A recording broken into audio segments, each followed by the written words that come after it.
Hello guys, welcome back to a new flight and stream.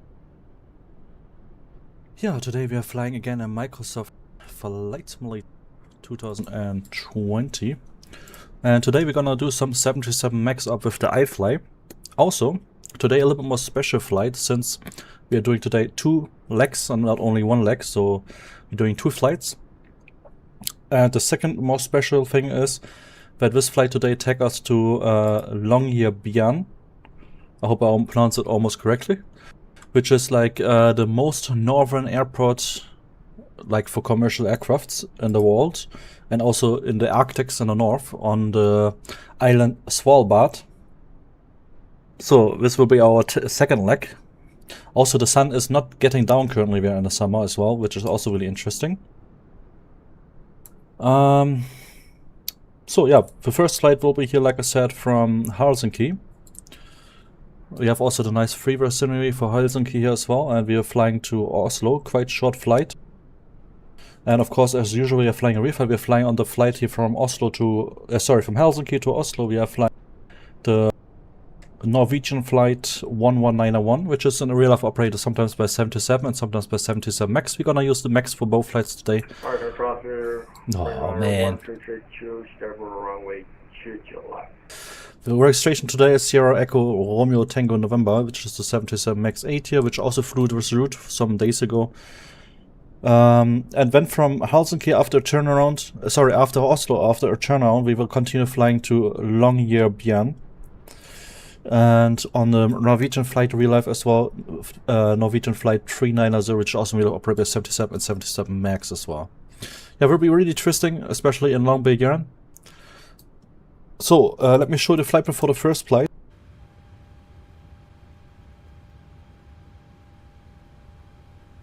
So, one moment please. Let me open up SimBrace.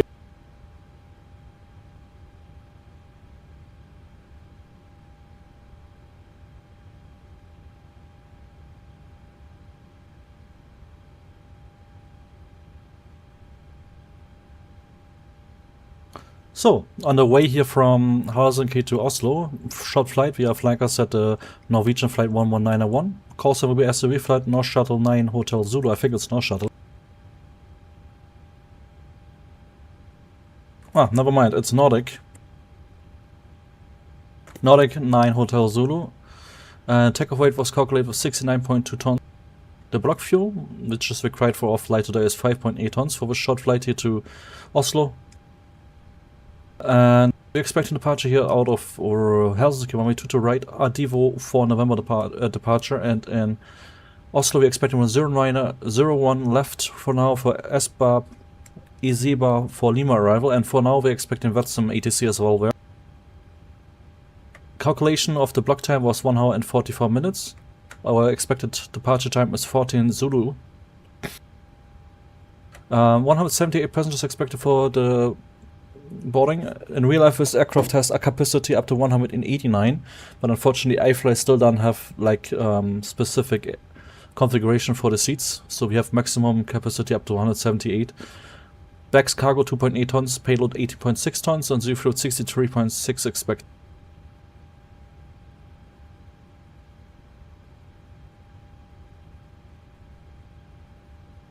Yeah, the weather here currently in Helsinki.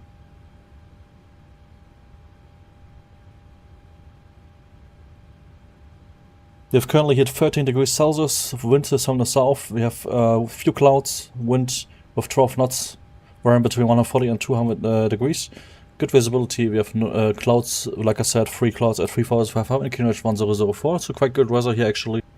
And currently in Oslo we're expecting some light rain, wind coming from the southeast with 10 knots and varying between 80 and 190 degrees. And the winds is the visibility is good, cloud coverage is starting from 1,600 scattered, and broken clouds are 2,200 kh 9988.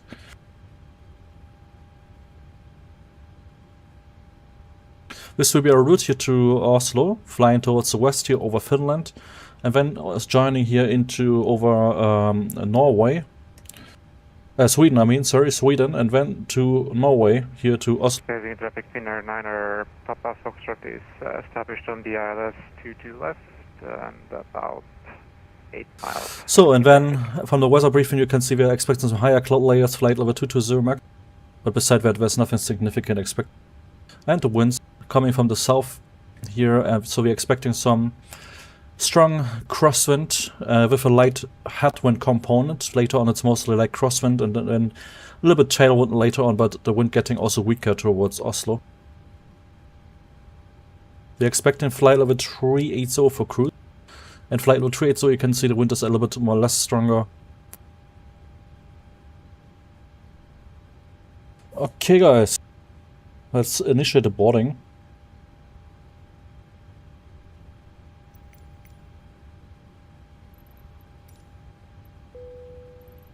Boarding requested.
Roger, Churchill, repeating for 91222.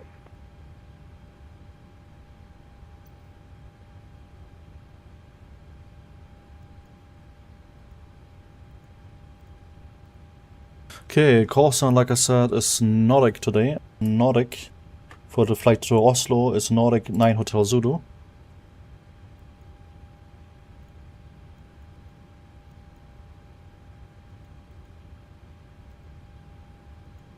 Expected departure, like I said, 22 left here in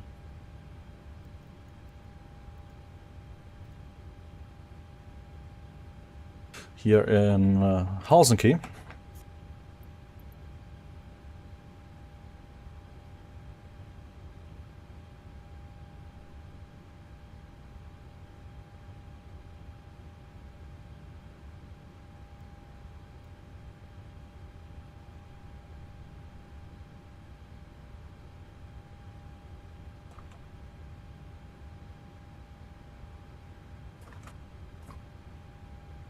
But let me cross-check some, because I think in real life we're often using 2 to right for departure actually.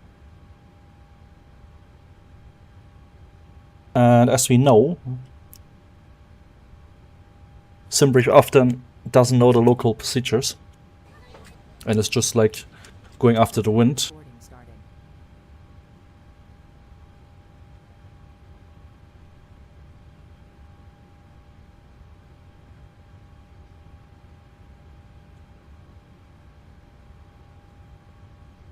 So yeah, we're using 2 to right for departure mostly, I guess. Let me change that.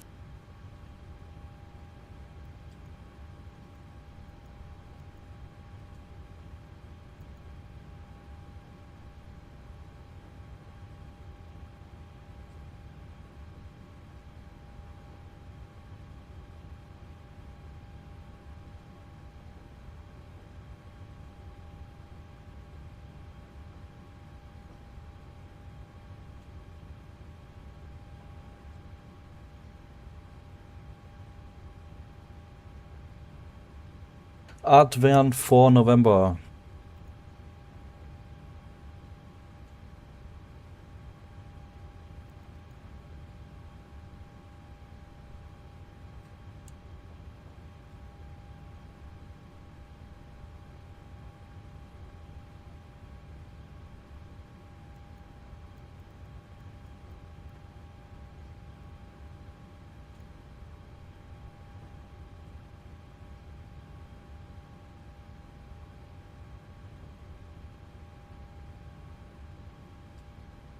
So, and Oslo, 101 left we're expecting, and it's also, Flightsim is online and we're also saying 01 left.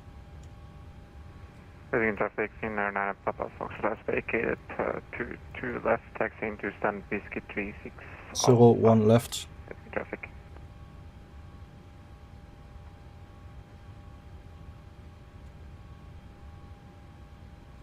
S7 for Lima, we said.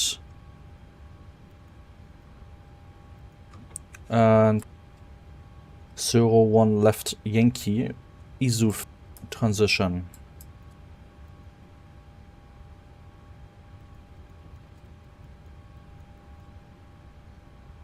Okay, the route looks good.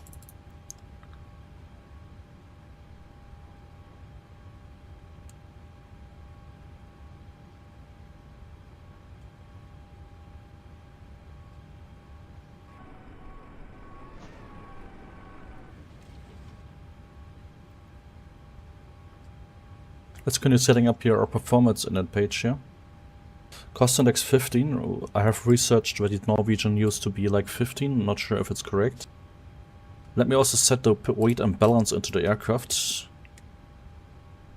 As far as I know, there's still no GSX integration like with the weights and stuff with the IFLY B737 MAX, so we need to set that manually.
So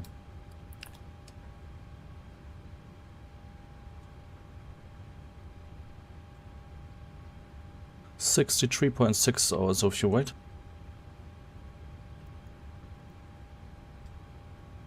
Block fuel 5.8. And reserve fuel was calculated. Let me check again.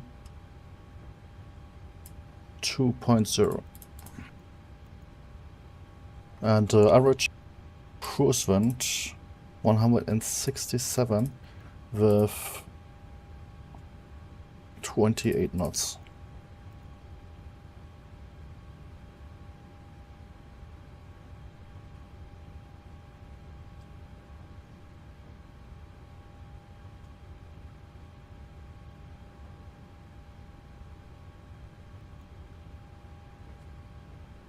Yeah, like I said, we're gonna take off from longitude to right here with a full length available.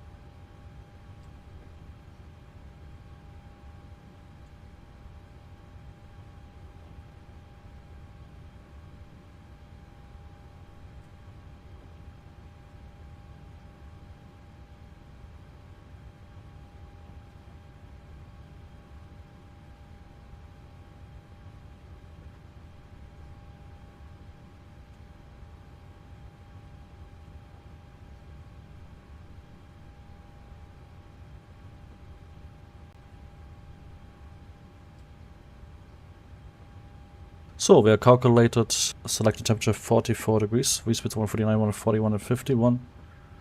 And acceleration 81,500. I will check for local procedures here for noise abatement shortly in the charts as well. Trim 4.76.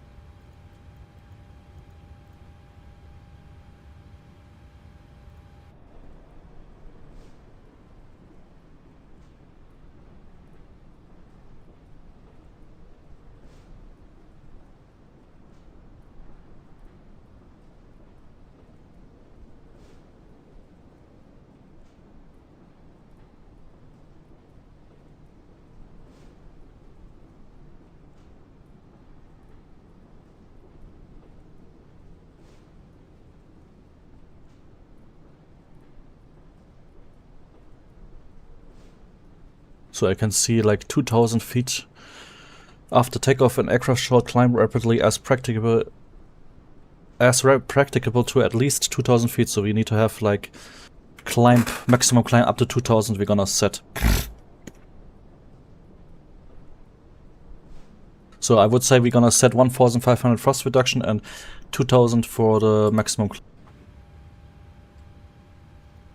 But let me see the altitude.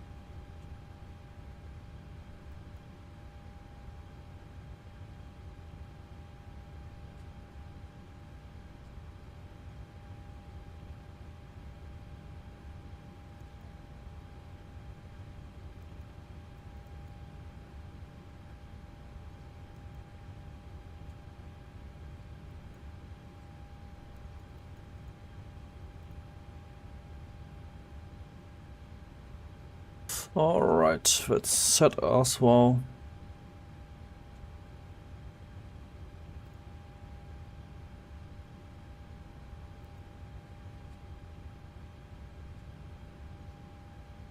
I'm by the way using also the FCU for Airbus on the IFLY B737 MAX. I have like a profile to like that you're able to use it with it.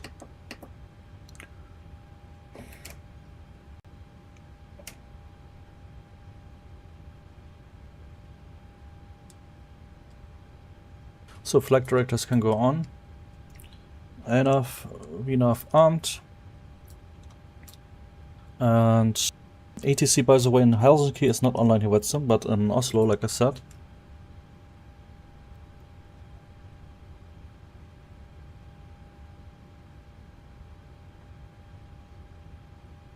So ADV for November.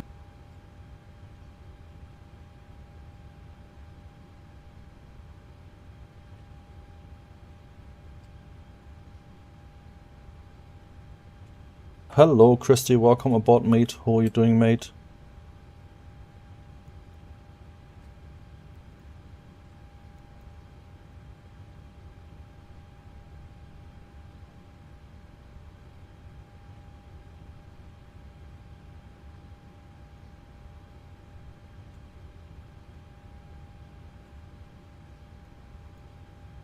So initial climb clear 4000, I'm gonna set that.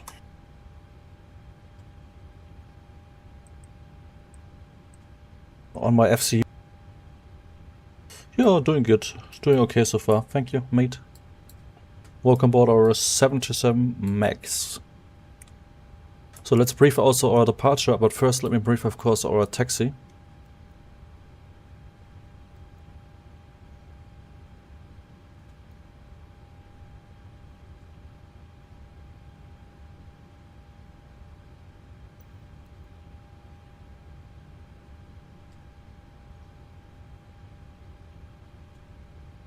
So we are at stand 19er currently.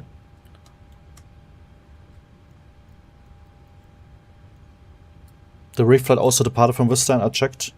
We will push back here from stand 19er nose to the north on Alpha Delta.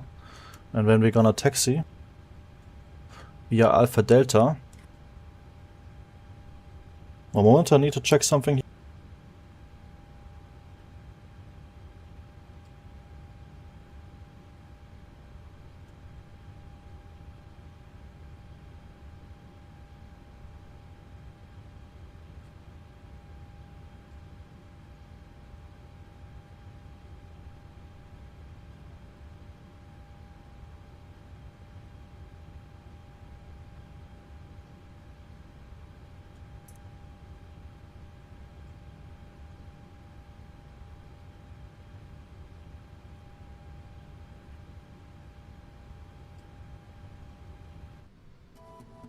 Welcome aboard this Norwegian flight. You're now sitting in our 787 Dreamliner. 737 MAX. This plane gets you to your destination faster than most others. It also spends less fuel on the way. That's good news, both for the environment and your wallet. Because when we spend less on fuel, you spend less on your ticket.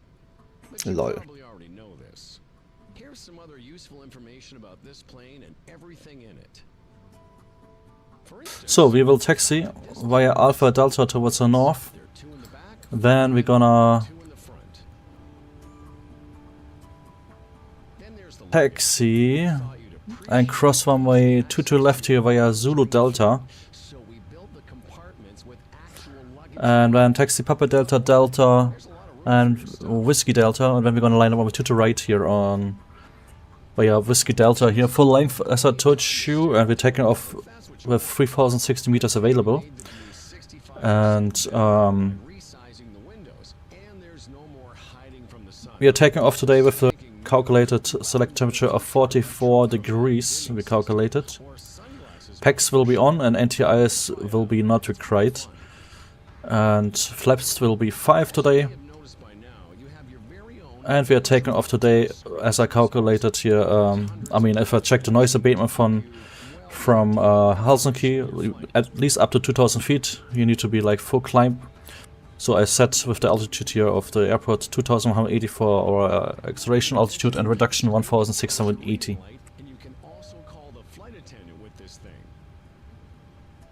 Yeah, taking off today via the Adivo for November departure.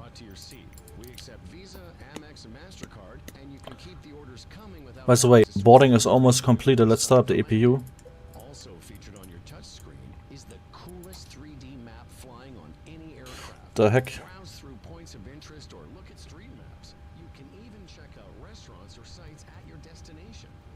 So you're taking off your runway heading, and then at 680 feet minimum, at 2.5 distance miles to Helsinki VOR, right turn here to 283 degrees to Hotel Kilo 461. Make a left turn from there, Hotel Kilo 935, max 250 knots, continue to Adivo. We have transition altitude 5,000 feet and the initial climb clearance is 4,000, already set was on the MCP. 114 decimal 2. That means better, fresher, cleaner air and less jet lag. The 787 Dreamliner is equipped 77 MAX. for reducing jet lag. How can light be smart, you may ask? Well, we do have a rather clever Okay, that is set as well. magically changes during the flight to suit every situation. That's how. Better air, better light, more jet, less lag. Thank you for your attention. We hope this was useful. Have a So QNH here in is 1004. That is set as well. And now we are almost set to go. Flight level 380 is our cruising altitude we are expecting for this flight. And the landing altitude for Oslo. Let me check that. Boarding is completed, guys. Landing altitude 680.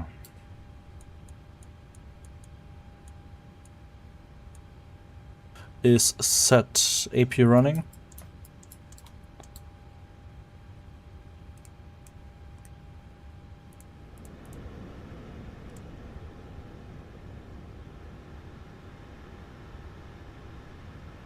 Yeah. Briefing completed, setting up plane completed, exactly at the boarding completed perfectly. Let's call for pushback.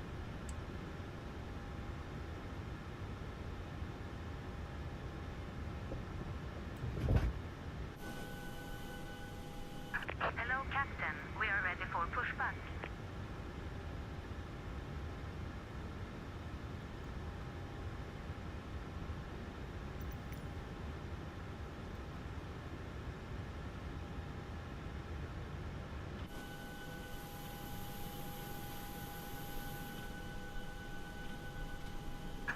Departure checks completed. Bypass pin inserted.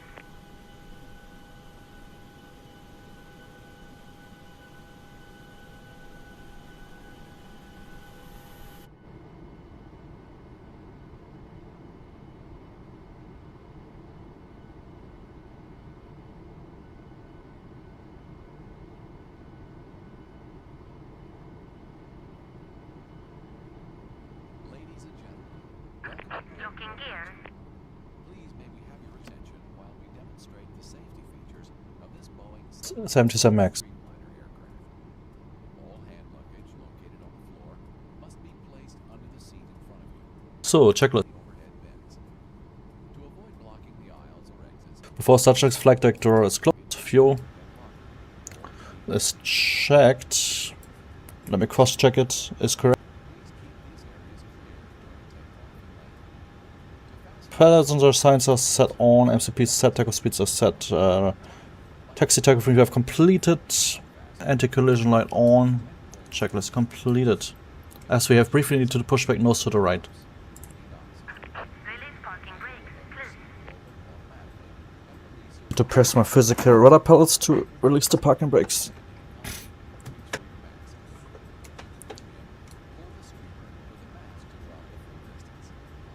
Actually, it's not on yet.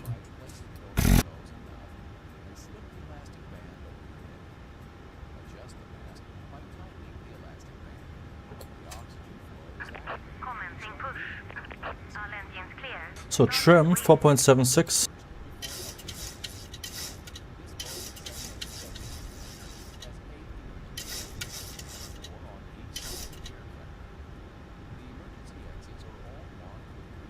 And packs off, starting engine number 2. Lights will show you the way to the exits. Please look for your nearest exit. It might be behind you. To open the exit doors, pull the lever in the direction of the arrow. When the doors are opened, escape slides will automatically inflate. If there's an emergency landing on ground, leave all baggage behind you. Leave the aircraft by folding your arms across your chest and jump onto the escape slide in a sitting position. Move away from the aircraft immediately. If there's an emergency landing on water, you will find your life vest under your seat in Parking economy brake. class or between the seats in premium class. Remove the life vest from its pouch and place the vest over your head. Pull the strap around your waist and fasten the buckle. Then, Waiting tighten your the strap. confirmation for a good engine At the start. exit, inflate the life vest by pulling the red tab firmly downwards. If necessary, use the mouthpiece. A light will come on automatically when the battery on the vest comes into contact with water. In a water evacuation, the escape slides detach from the aircraft and can be used as Cockpit to life ground. vests. We have a good engine start. Smoking is You can not disconnect. permitted anywhere on board this aircraft. So, Passengers are advised engine to 2 is stabilized, starting engine 1. all the laboratories. The use of electronic devices containing radio transmitters is not permitted, as they may interfere with aircraft systems. Mobile phones and other electronic devices with flight mode must be placed into flight mode now. All electronic devices that do not support flight mode must be turned off during Unlocking takeoff. gears. Ladies and gentlemen, we are preparing to take off. Please ensure that your IFE monitor and tray table is stowed. Your seatbelt is securely fastened. Your seat back is in the upright position with the armrest down in economy seats and the footrest Tow in truck the IFE disconnected. monitor Bypass stowed pin away in removed. premium seats. All safety information is Left shown is on clear. the safety Right is information clear. card located in the pocket in front of you. Thank you for your attention, and we wish you a pleasant flight with Norwegian.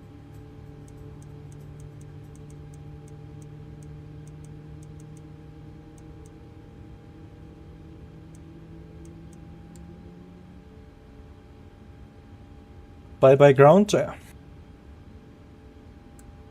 Engine 1 stabilizing.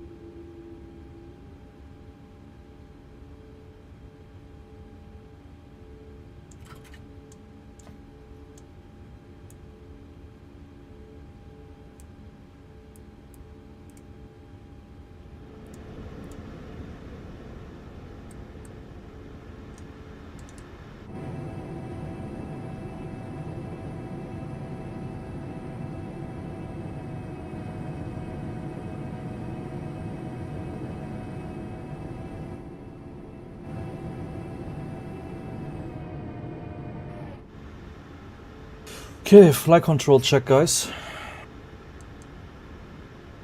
Full down, full up, neutral, full left, full right, neutral, physical radars, full left, full right, neutral.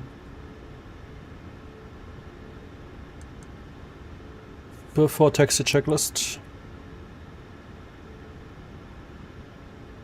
Train intercept probe beat is on, anti-ice is not required, observation fiber is set, engine sets for set continuous pressurization packs are on, and altitude is set, flight level 38, so auto throttle is set armed. Recall is checked.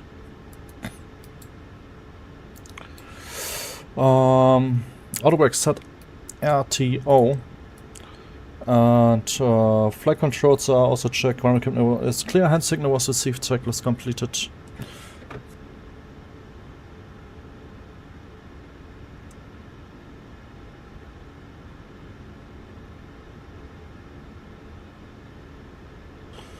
Helsinki traffic, Nordic 9 Hotel Zulu, taxi runway 2 to right.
Actually, I forgot to switch here to Unicom.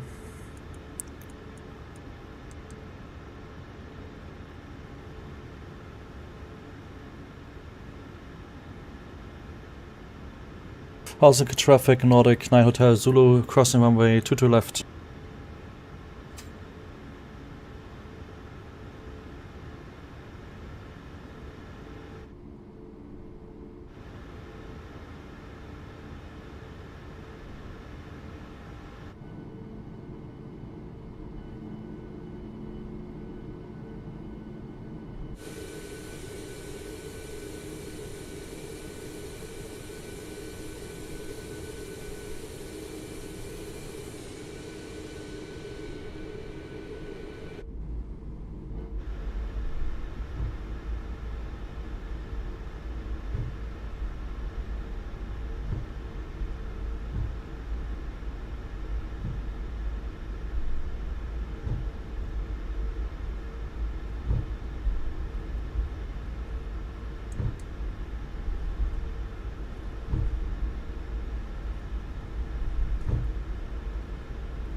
Helsinki traffic, Nordic 9 Hotel Zulu is lining runway 22 right and taking off runway 22 right.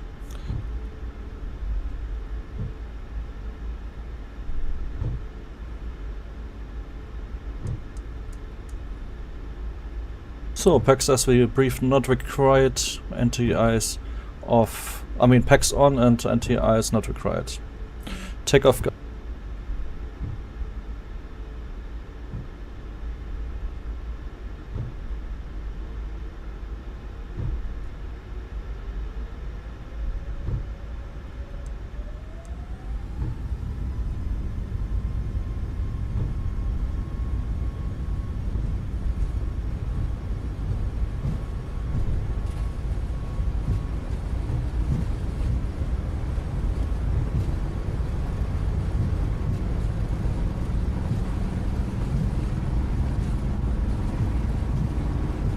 V1, rotate.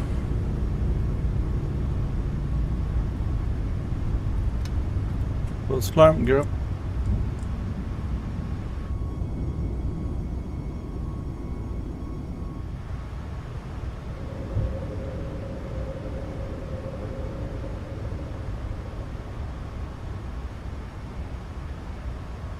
So 2.5 distance miles to the Helsinki, we are making a right turn.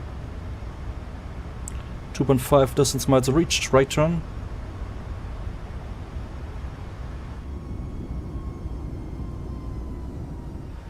Thrust reduction. And at 2000 we will have our acceleration altitude. Hello Omnix, welcome on board mate, wie geht's dir?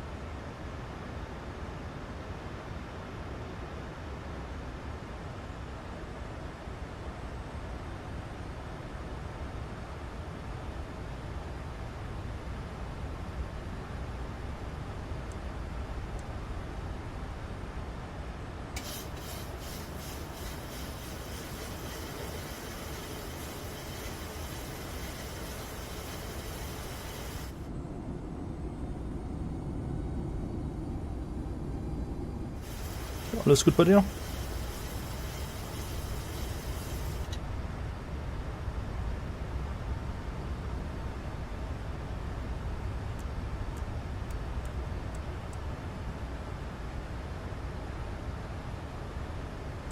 Flaps 1 switch.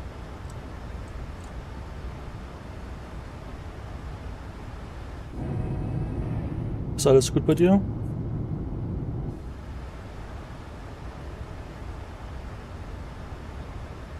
Flaps up, speed is.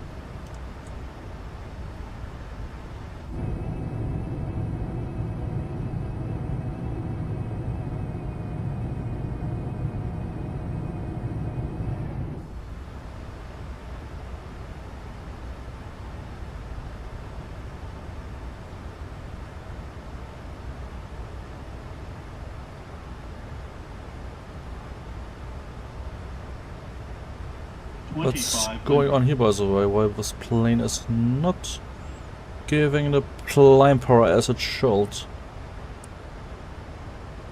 2500.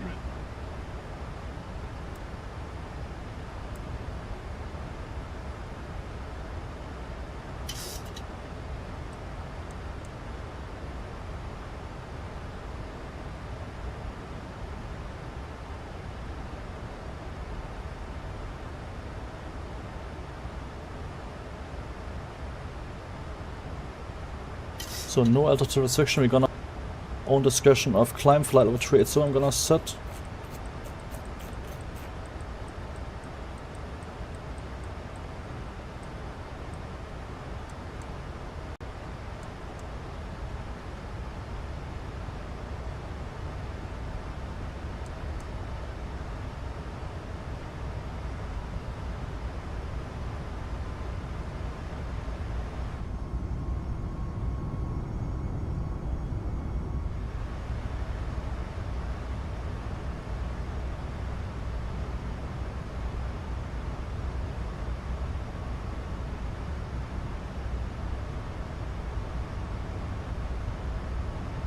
So reaching 5000 feet standard.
10,000 feet.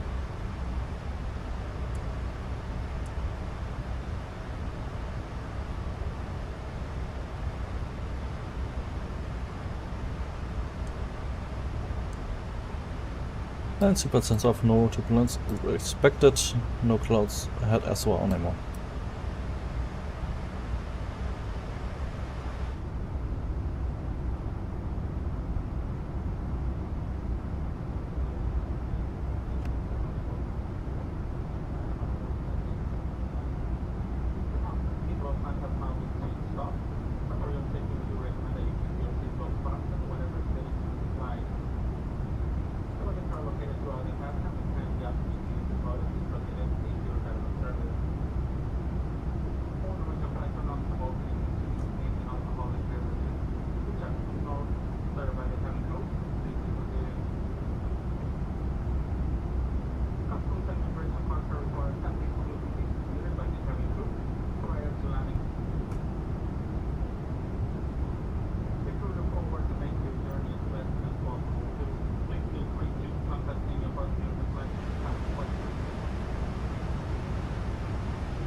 Yeah guys, so we are climbing to our cruising altitude, flight level 380. According to Simbrief, we are scheduled to arrive in Oslo at 15:55 Zulu, and we have a turnaround time. We're gonna simulate as in real life a turnaround time around 40 minutes, which Norwegian often using. So that means our departure time then again towards Longyearbyen will be like 40 minutes later. That will be then 16:35 Zulu. I'm gonna create now the Simbrief flight plan from Oslo to Longyearbyen in the meantime.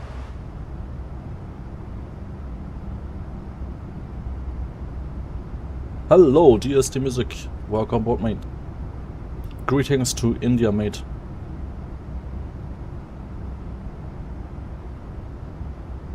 So guys, I'm gonna create quickly this flight plan from Oslo to Longyearbyen.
Right, I created a flight plan now from Oslo to Longyearbyen.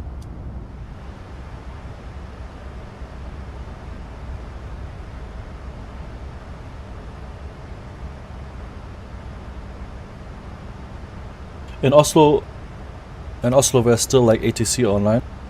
There's still the center online, Polaris control, and also Oslo is controlled, so we're gonna expect also shortly some ATC. Watson.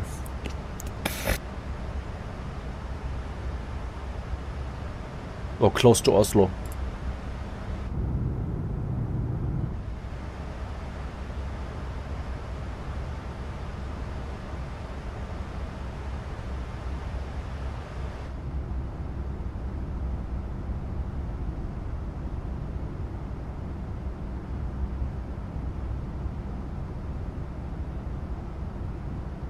Yes, exactly. I'm also excited for the flight from Oslo to Longyearbyen, since it's, I think, the first time on the channel we are flying there. And it's also the most northern airport in the world for commercial aircraft, for commercial flights. And it's in the Arctics. Yeah, it will be also quite cold there, even for May.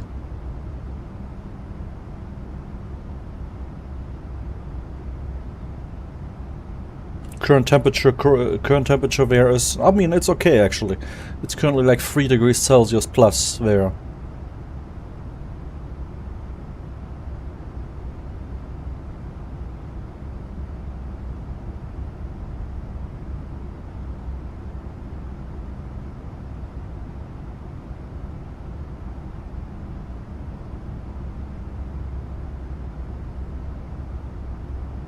Let me show you also in Volanta the route which we're flying right now, and to later for the Svalbard Island in the Arctics. One moment. So you can see it better.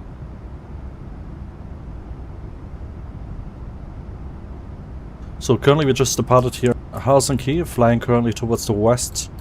Just leaving Finland, flying towards here Sweden, and then continue towards Norway, Oslo, where we're expecting Flightsim etc. And later on we have a fly here towards the north on the another Norwegian flight, the Norwegian flight 390, which I have the created flight plan also already for SimBrief. Continue flying towards the north. And yeah, Svalbard Island here in the Arctic is here, and a Longyearbyen airport is here.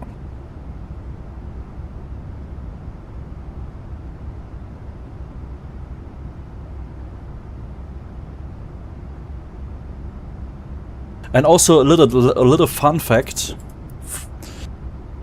but probably I guess the most people know that, but still many maybe don't know that. But in the north here to Longyearbyen and Svalbard, there's currently the sun is not going to set, since it's like so far in the north, and we have May already, almost the summer of highest position like June. We will have no sun going down there. In the night it will be all day sun, in the night and in the day.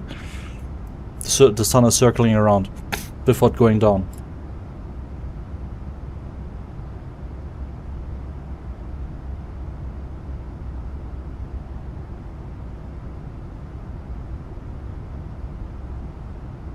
So there's no sunset and no night currently there.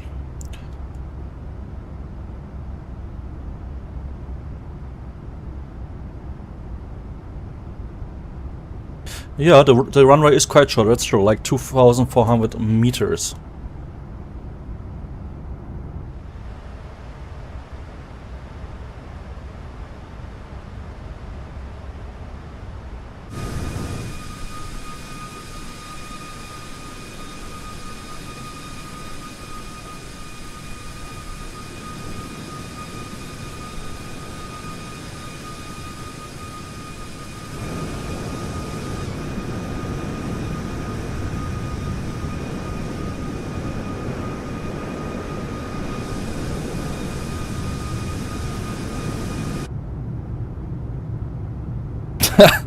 Yeah, exactly. Like a back oven. Hyderabad.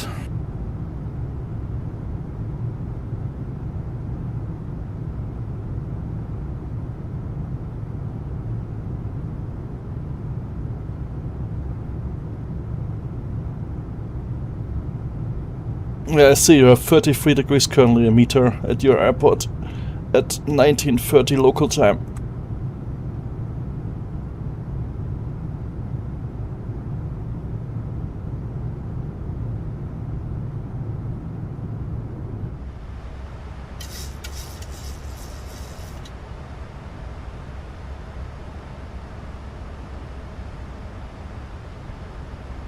Can see already Sweden incoming.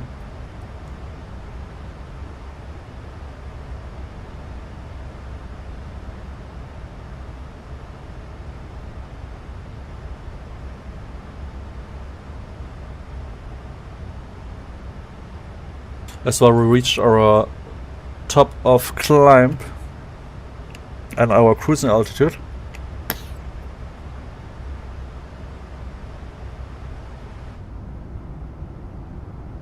And yeah, like I said, I just created also the flight plan now from Oslo to Longyearbyen.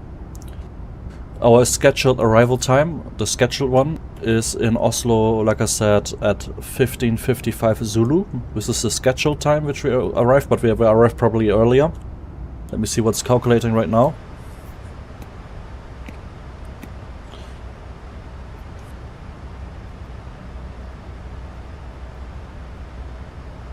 Yeah, we're expecting to arrive on the runway 15:24.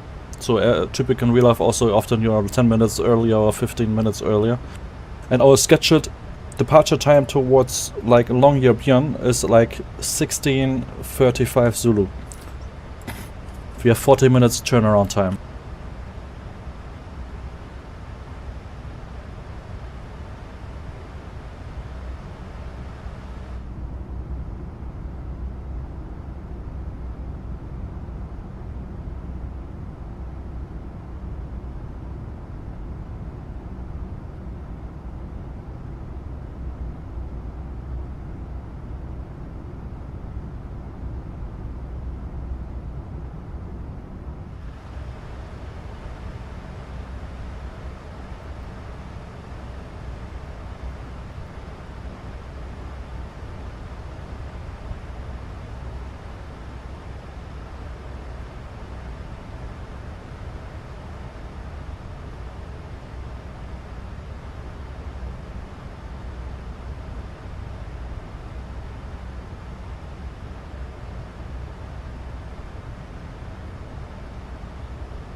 I'm doing a flight from Madrid to Atlanta, E330-200. Oh, it's also a nice route.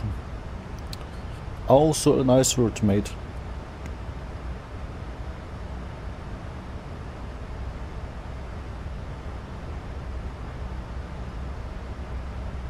Atlanta I'm trying to avoid since it's like really heavy on FPS and performance.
Yankee 041.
Yeah, we reached already Sweden now.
It's so funny always in the IFLY 77 MAX, so they are automatically always close to the window blinds. And you always need to open them.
Let me also check from the flight plan from Oslo to Longyearbyen. Longyearbyen. What alternate Sembrifares gave us, because there is no other airport which you can reach in the Arctic with Svalbard. We need to go back to the mainland of Norway, so we need to a little bit more fuel than normally required. So the alternative airport is Echo November Alpha. Let me check what airport this is in Sweden.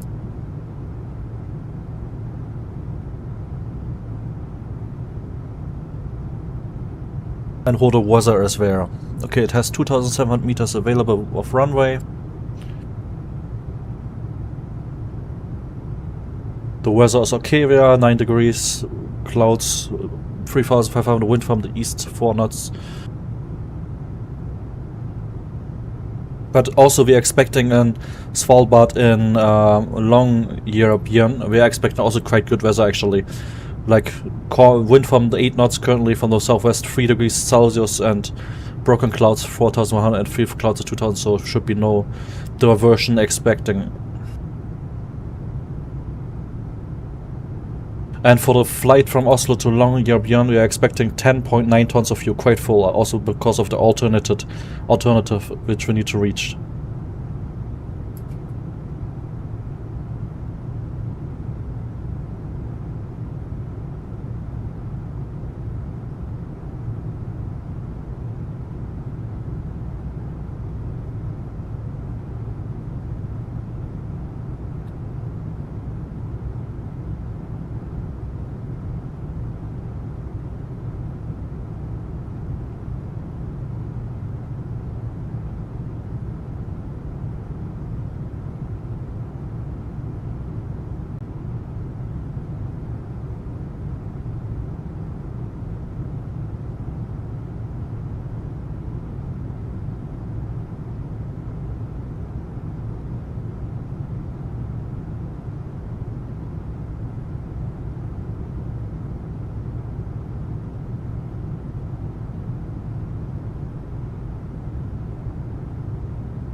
Alright guys, shortly we need to descend already again towards Oslo.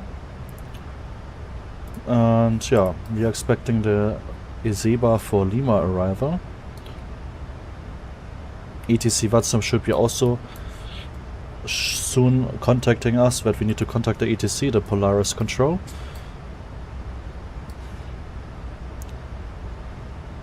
Yeah. So we're coming in from Ezeba, max 250 knots, to Idamo, still 250 knots, went to Gulf Micah 403, max 220 knots, flight 100 mandatory, went to left turn Gulf Mike 411, max 220, Gulf Mike 413, max 220, Gulf Mike 412, max 220, Gulf Mike 454, max 220, flight level 100 mandatory right turn, flying to Inzuf, max 220 knots and 5,000 feet minimum. And we just started our descent towards Oslo. We maybe got a shortcut if ATC is earlier online already.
Yeah, the weather, as I mentioned, in Helsinki, in Oslo is not the best. We have currently light rain, 7 degrees Celsius, and broken clouds 1800, a few 1000, QNH 988.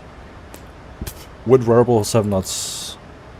Pre-select QNH 988.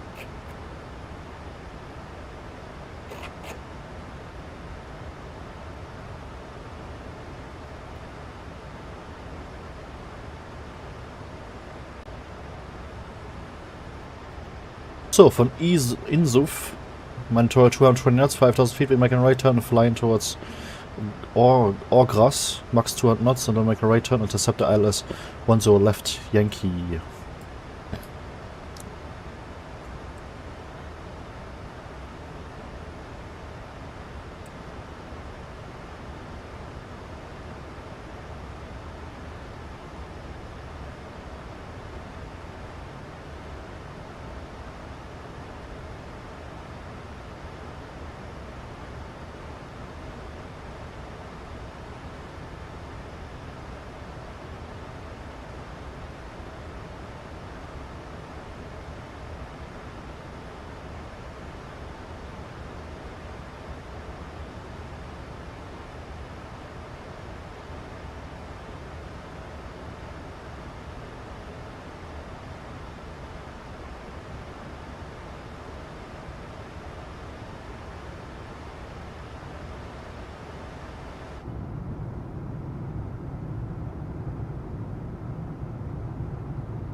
Unfortunately, the controller here, Polaris control, which also were controlling Oslo, were exactly going off as we reached his airspace, so we have no Flightsim ATC unfortunately for the arrival in Oslo and for the takeoff.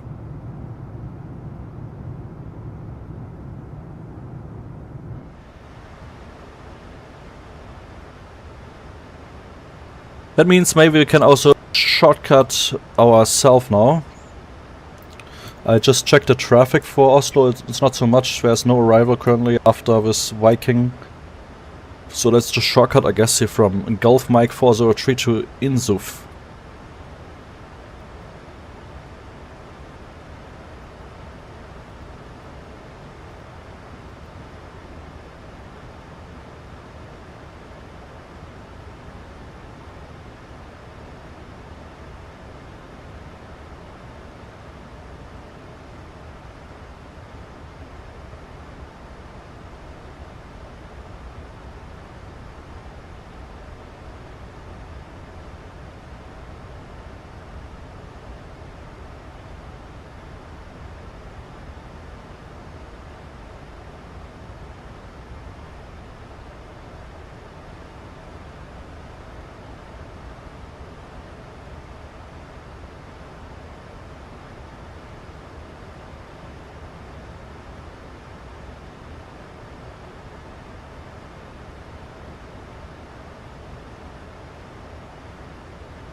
Oslo, Gardermoen traffic, Viking 624 heavy on 4 miles, final 01 right, making full stop landing.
Unfortunately, the live weather here in FS 2020 and 2024 still didn't fix this strange shower cells with like so small clouds making this big shower. Unfortunately, not so realistic still.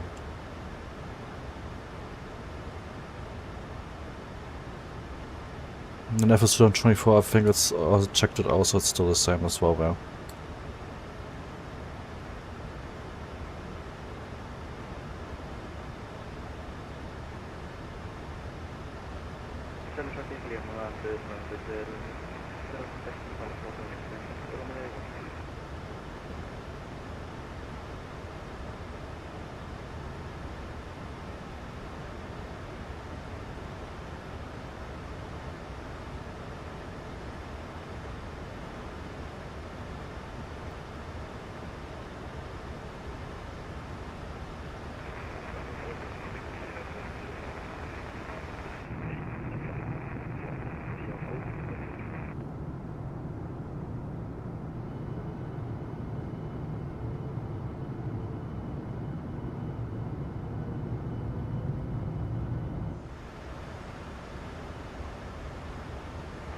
Garmin traffic, Viking 624 exiting 01 right via Bravo 5, taxiing Tango Juliet to stand 56.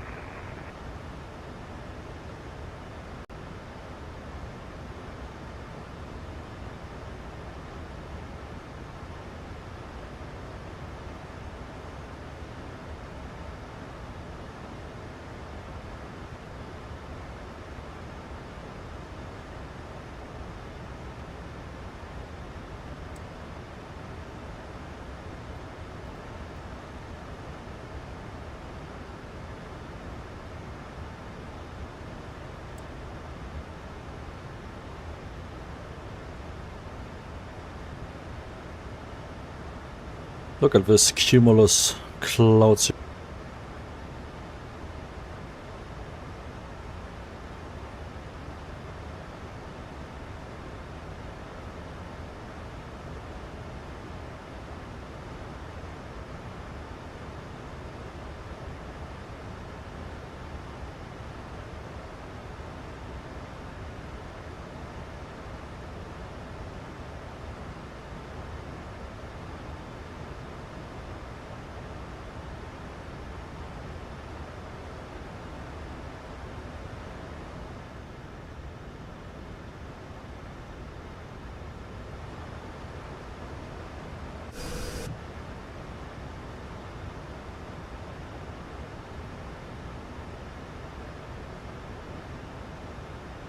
Gardermoen Interview Juliet, taxiing runway 01 left via Golf landing 1 left.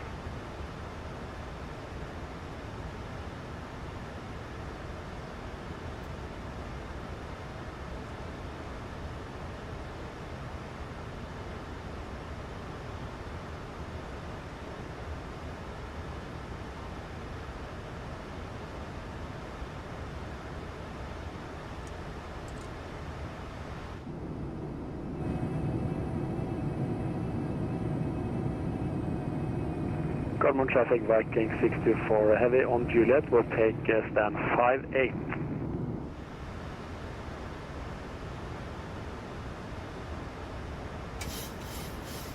Got on traffic Nordic 9 Hotel Zulu is now for the base leg for the ILS-01 left, now at the waypoint in Zuf.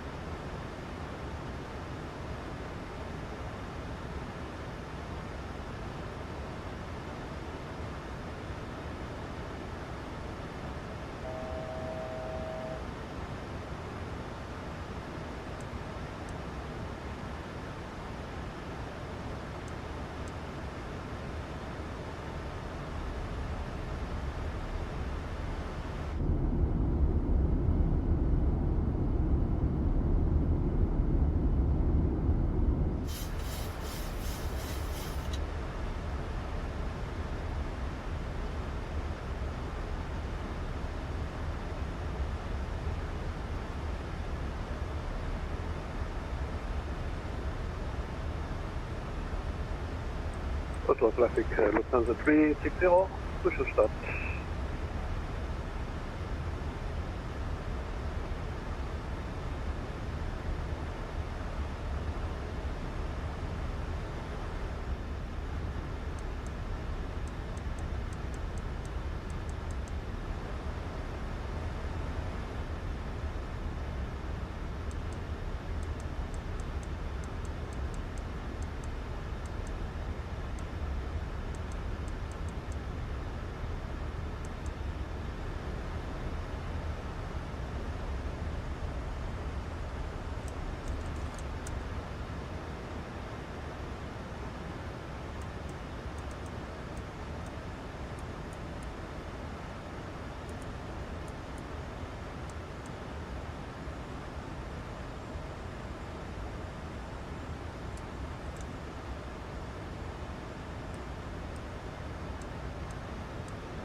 Garmin traffic, Nordic 1052, lining up runway 01 left.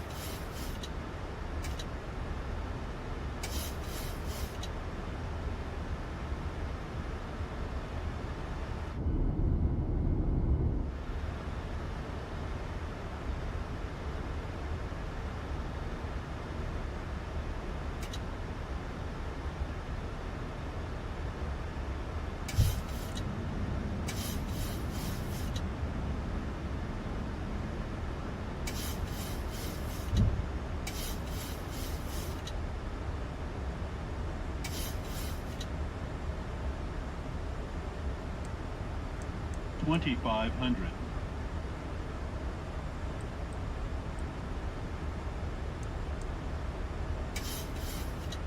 Traffic Nordic 1052 departing runway 01 left with a plot for Alpha departure.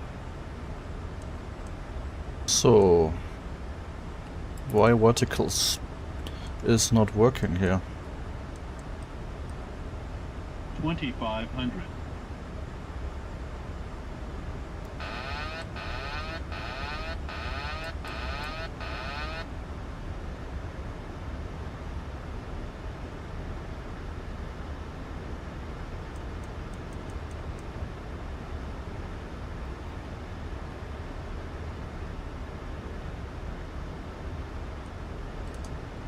So runways inside, I'm gonna go visual manual.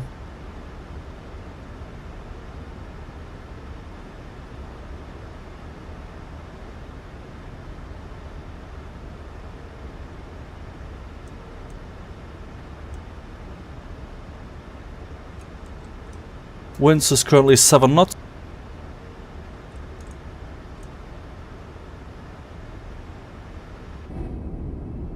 Yeah, that should be of course not out the spoilers anymore, so spoilers are.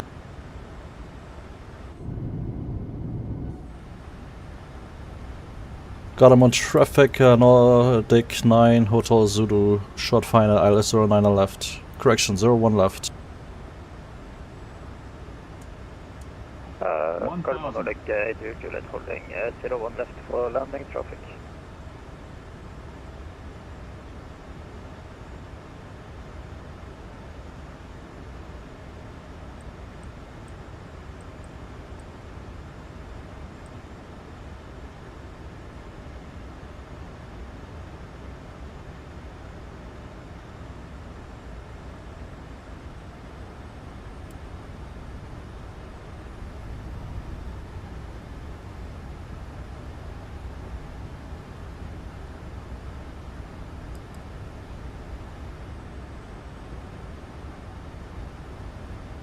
$400.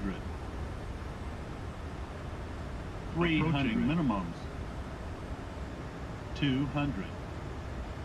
Minimums. Continue.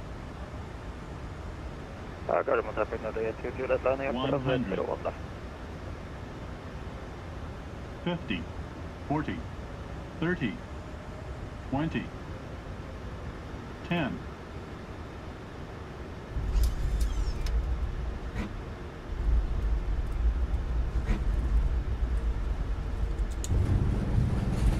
Whoops. So, versus green.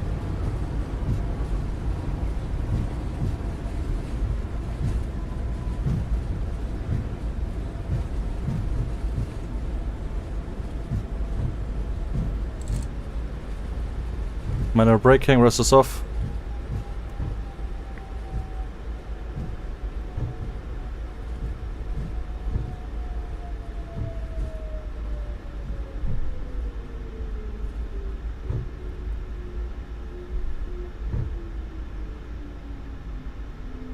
Yeah, I still did a mistake that I'm still not used to my physical rudder pellets, and I pushed in the wrong direction actually, so that's why we go to the right instead on the left. I wanted to correct to the left. Yeah guys, welcome to Oslo Gardermoen. To be honest, not the most stable approach, a little bit unprepared, but yeah. Yeah, we're gonna taxi to the stand which was in real use by this flight. Gardermoen Nordic 8 Juliet taking off runway 01 left.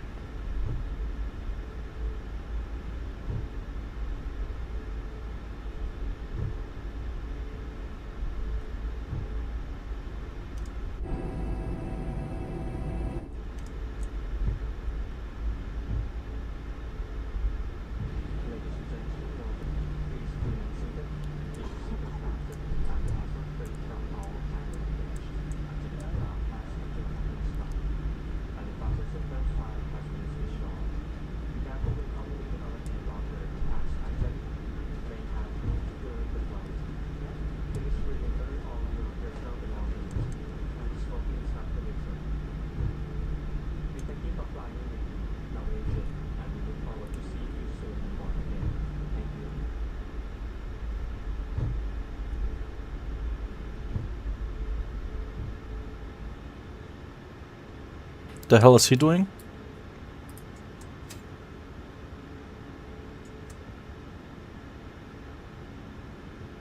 So let me quickly check here. I'm to be honest a little bit unprepared here. So we need to go here to this stand here. The real stand which also used by this flight here today. I mean for the flight towards Longyearbyen, which was stand, let me check again. Stand 38 I think was it.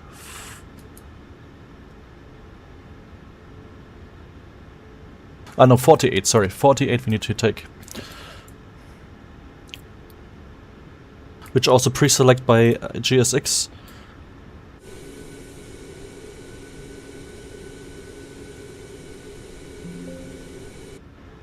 So we need to taxi here left and then here right.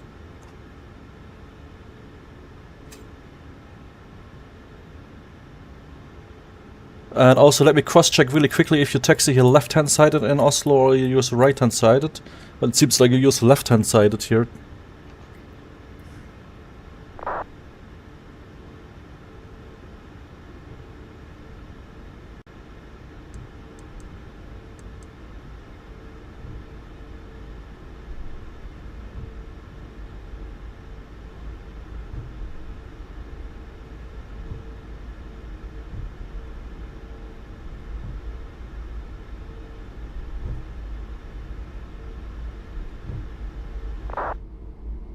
And we landed, by the way, way ahead our schedule. Scheduled landing, I mean scheduled block time arrival for this flight is we should have at 15:55 Zulu. We have now 15:20 Zulu. So we are 30 minutes ahead our schedule. So we have plenty of time for deboarding and preparation for the next flight. Our scheduled departure time again is then at 16:35 Zulu. 40 minutes turnaround planned.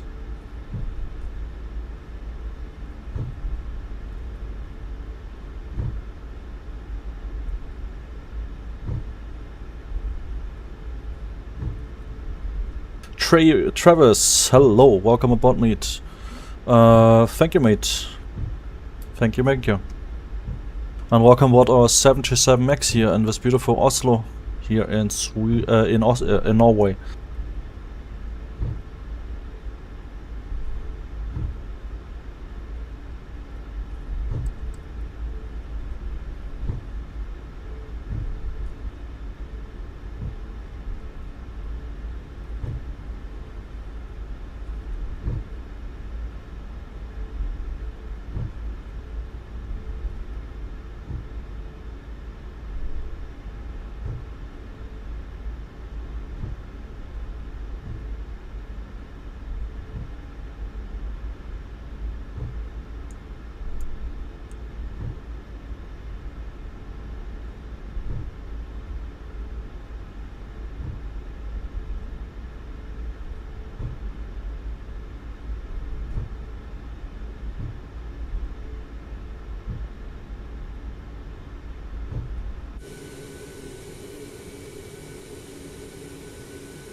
Traffic German Airport K953 still one left established.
Traffic, German Air Force 895 5 miles on, question 6 miles, final 01 left.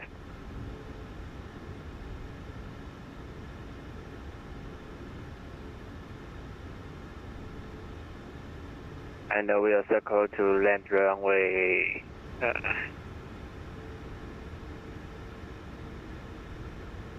19 right.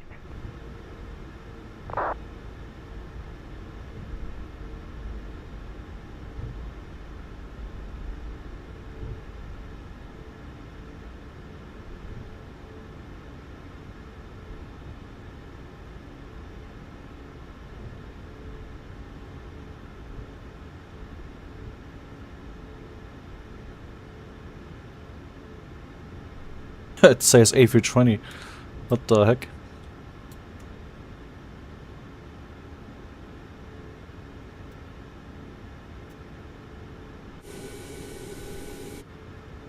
Why it doesn't change?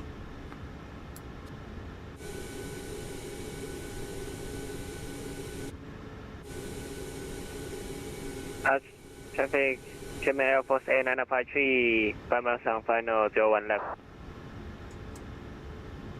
Alright. So, APU's running, AP journal is on, engine cut off.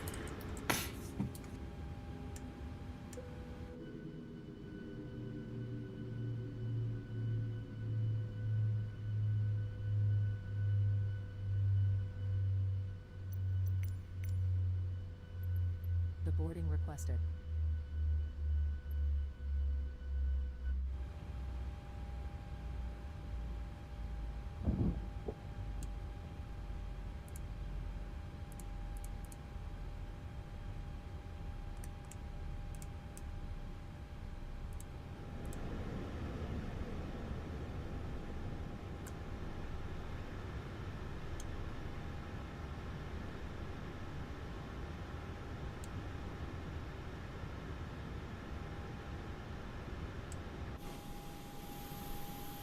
Okay guys, one moment, I need to go. One moment.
Alright guys, so once again welcome to Oslo.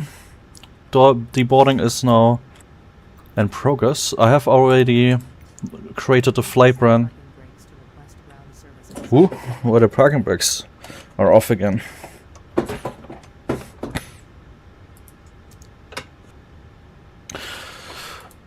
So I have already created a flight plan from here Oslo to Longyearbyen.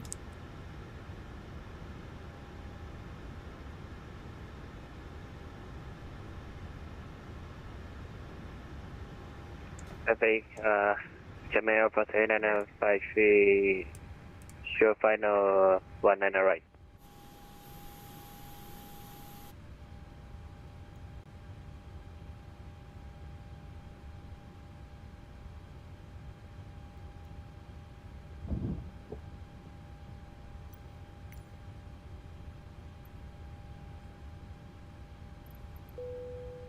Passengers deboarding starting. Let's request a refueling truck.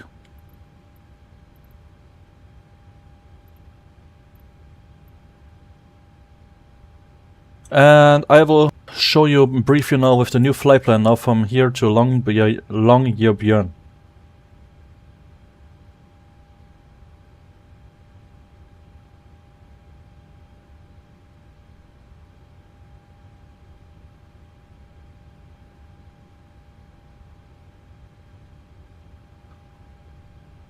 So, on the flight from here Oslo to Longyearbyen, we will fly the Norwegian Flight 390 with the call sign Nordic 390 as the reflight.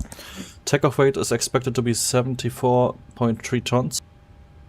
Block fuel quite high with almost 11 tons, 10.9 tons, since we need an alternate airport back to the Norway mainland.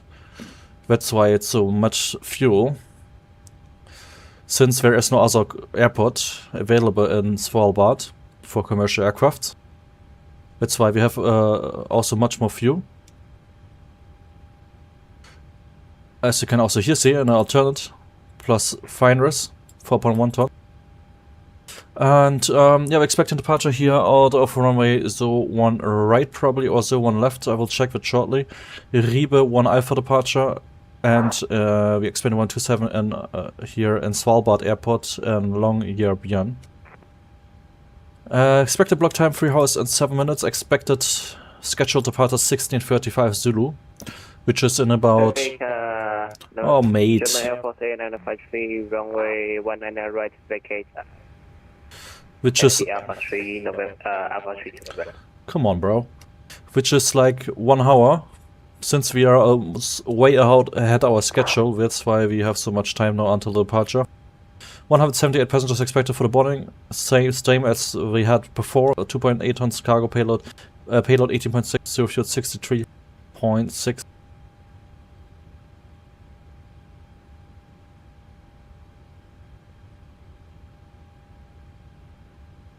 Yeah, you can see our route here, flying towards the north over Norway. And then here over the Atlantic Ocean directly to Svalbard, to the Arctics. And this is our alternative airport, Echo November Alpha, quite far away as I mentioned, here in Norway, north of Norway. But we're expecting good weather in both airports, so I don't expect any divert.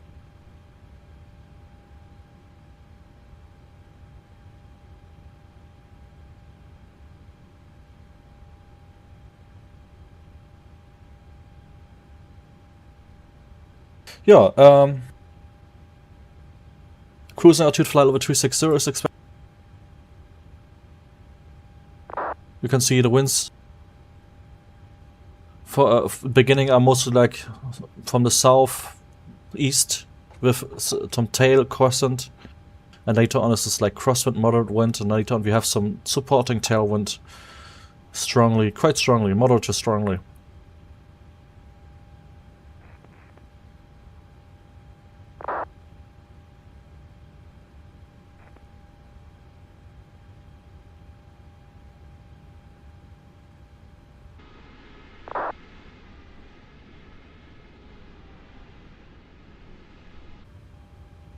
Refueling truck is on its way.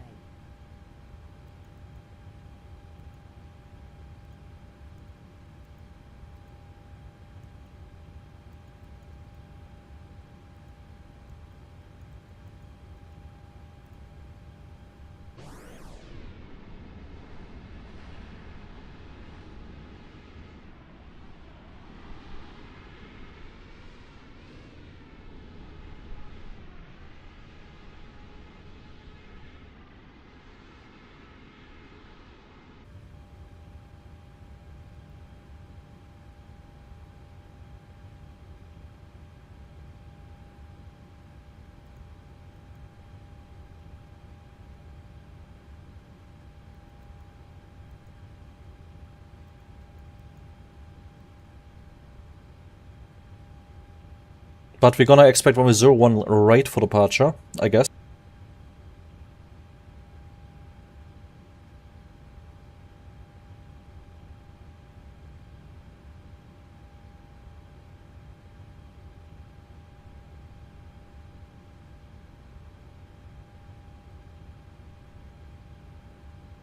Actually, we can also take 01 left, actually, it's not a problem.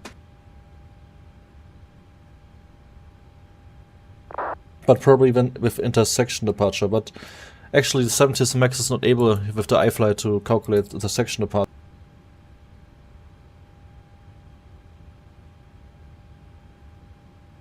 Anyway, just take 01 left then. As SimBrief gave us.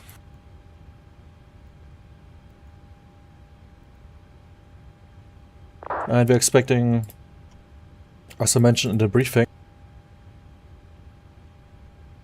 the Ribe 1 Alpha departure.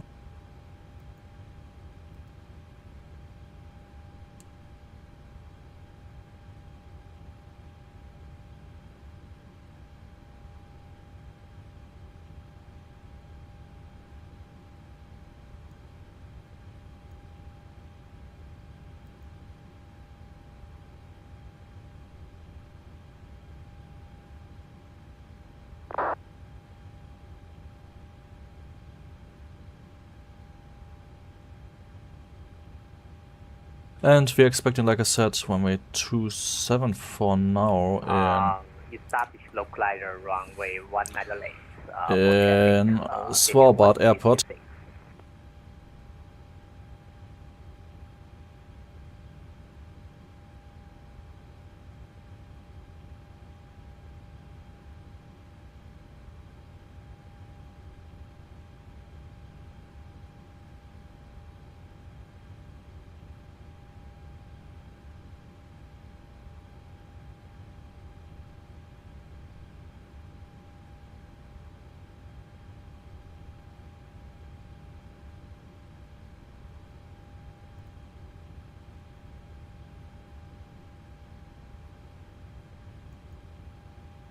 Fuel truck is in position.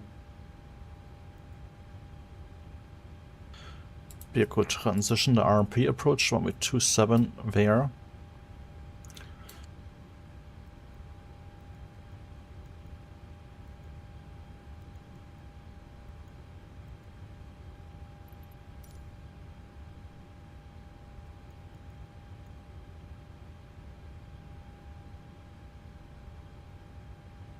That looks good.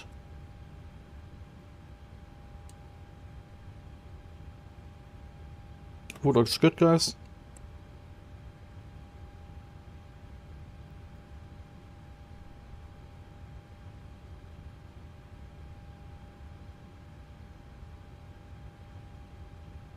Pack's still the same.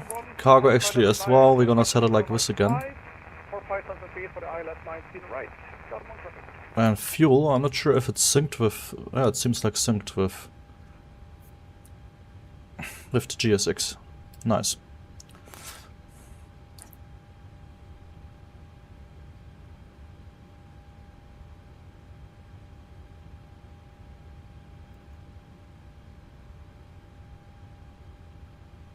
Final approach runway 19 left, between 126.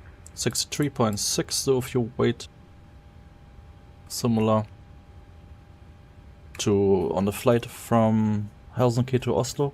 Block fuel is 10. What was it again? 10.9er.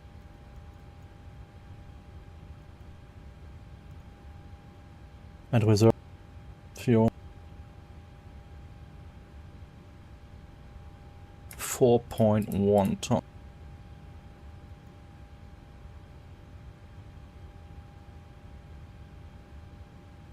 And cost index 15.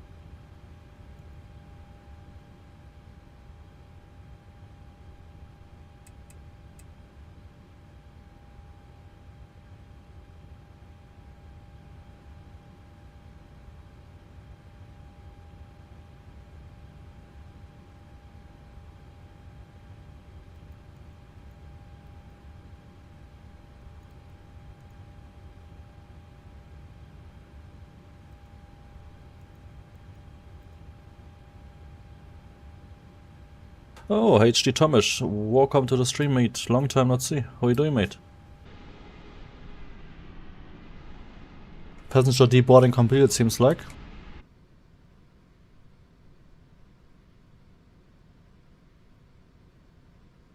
Since we are way ahead of our schedule, we need to simulate, unfortunately, also that we need to wait a bit until the boarding officially starting. The scheduled departure time is, like I said, at 16:35 Zulu. That means like boarding like 15:05 Zulu. No, 16:05 I mean. Since the plane is already ready, let's just simulate that the crew, the airport is letting them a little bit earlier. Maybe like in 10 minutes we start boarding then.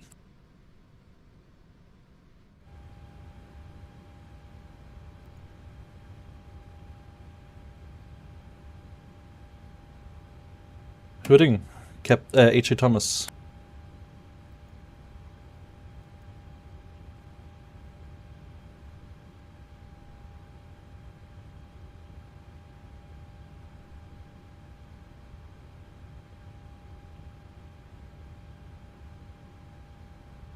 Garmin traffic, Scandinavian 125, push and start at stand 12.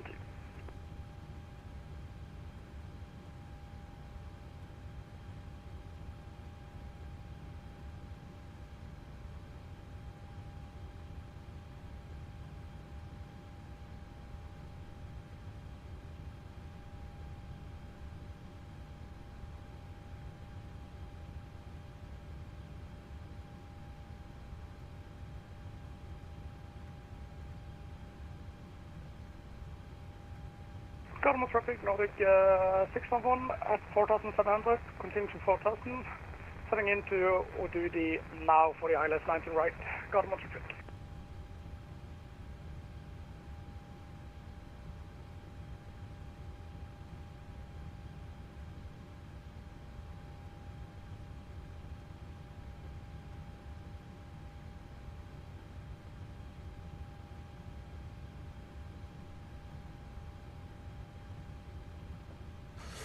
Triple 7X, welcome aboard, mate. Welcome aboard our 77 MAX, mate. Hope you're doing fine. So, select the temperature. What is your question, by the way? 43. DTO. We have 143, 145, 154 for the V-speeds.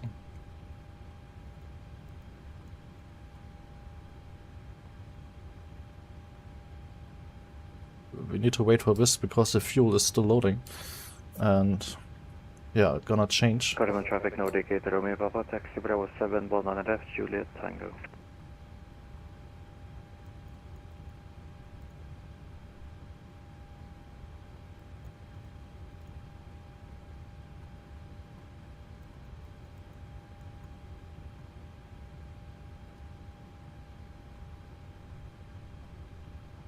What's your question, 777? It started raining by the way here in Oslo. 611, turning in for the ILS 19 right, Garmin.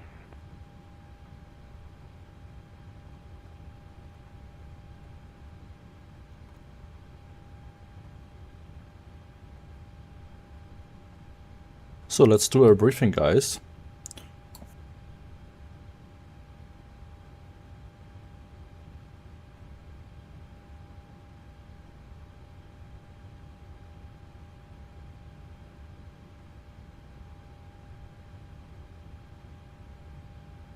You pushback here onto Juliet, then taxi here via Juliet, Romeo left on Papa. Continue here on Papa.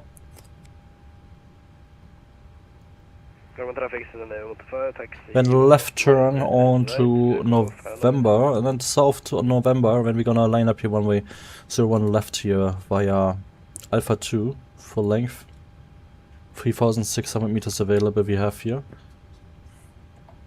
And we're taking off, we have calculated just PAX on, and anti-ice will be on as well, engine anti-ice. Flaps 5, and selected temperature is like we have calculated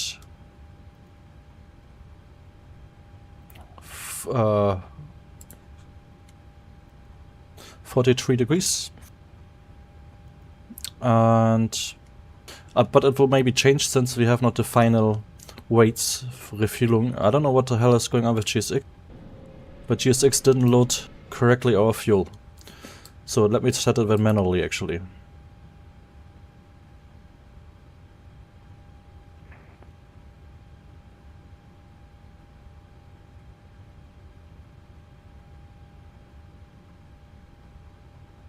Traffic Navigator, Romeo Papa Bravo 719 left departure.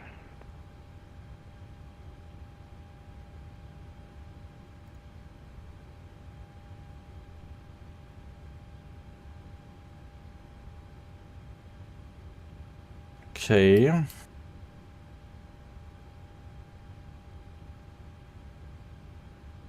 So safety temperature 43 degrees still 143, 145, 150 is still the same. Okay. Gardermoen traffic, Norway 611, final runway 19 right, 4 miles out, Gardermoen. Yeah, like I said, 777X, what is your question? Yeah, let me check for noise abatement here. One moment, guys. And shortly we're gonna start the boarding also for the passengers.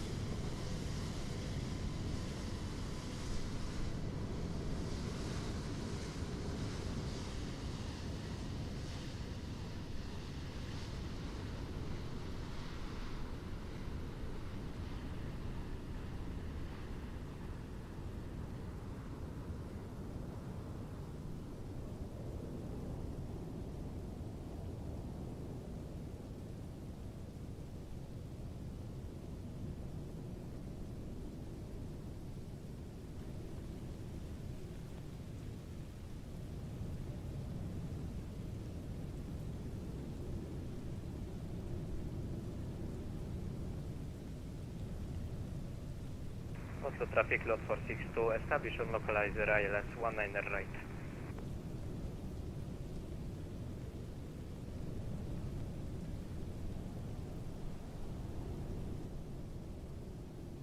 Seems like we're not using like a strict noise abatement here in Oslo, which makes also kind of sense since there's just a countryside around it. Holding for traffic 100. I cannot find any. So I would say let's do standard 1500 for both climb and thrust reduction. The altitude here is 680.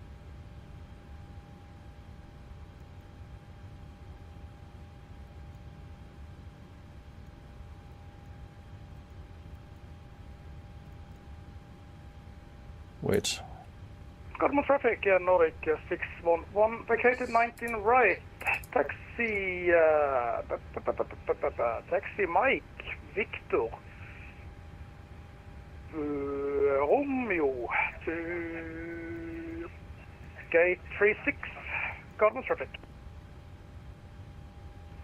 Gardermoen traffic, on to fire, line up and departing 100.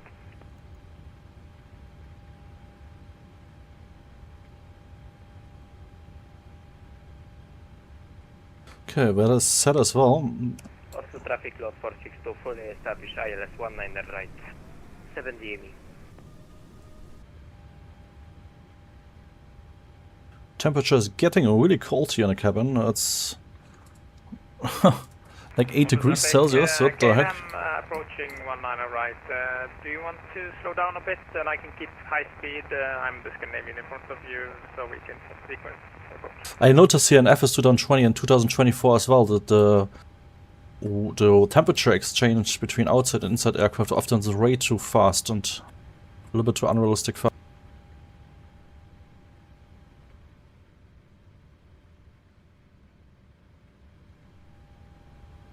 Yeah, 220. Anyway, well, which I would say let's I can keep speed up, should be no problem. get the APU running again, so we get some air, or we kind of plug the the ground air conditioner. Thank you, Scandinavian 373.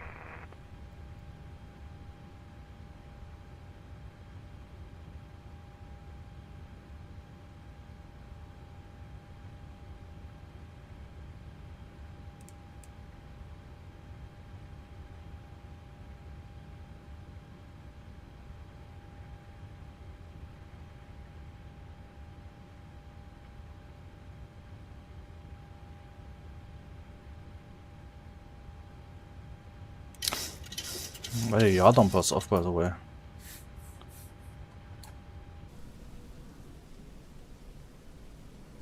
Hey, what app you use to make your thumbnails, mate?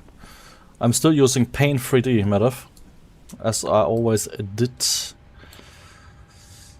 Okay, never mind. Let's just use here APU.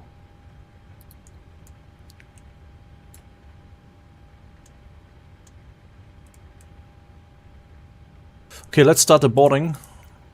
Like I said, official boarding normally scheduled is in about 10 minutes, but since we are so ahead our scheduled out from our flight from Helsinki to Oslo, and the plane is ready for boarding, we're gonna board already now.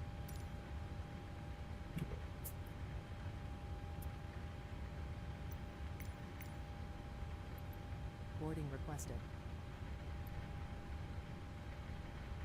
Deboarding is completed 10 minutes ago already.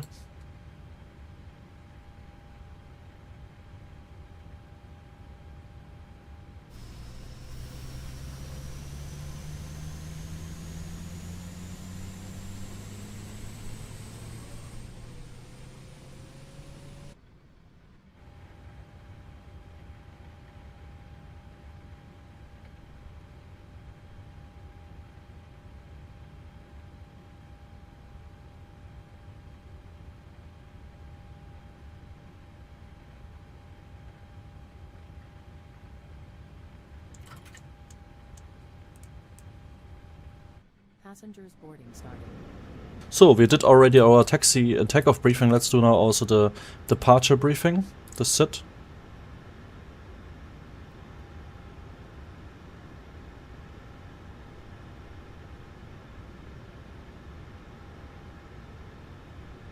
I need to also update our banner.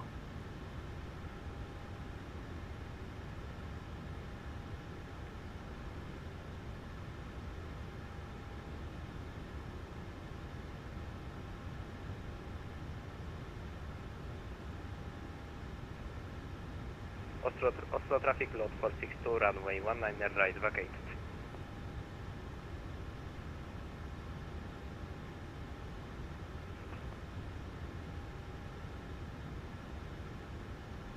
Riebe 1 Alpha departure, ich weiß.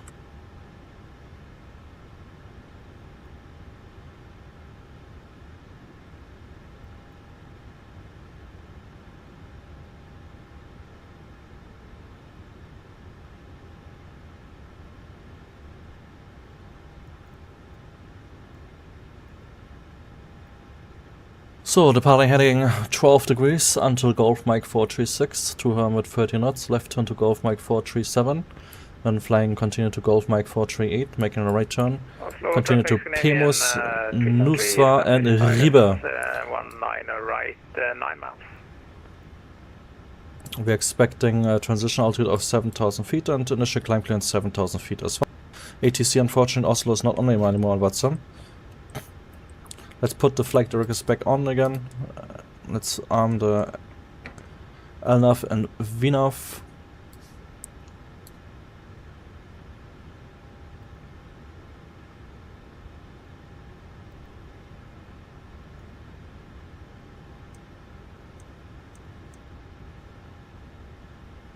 We are expecting flight level 360 for the cruise. And arrival airport. Altitude 94.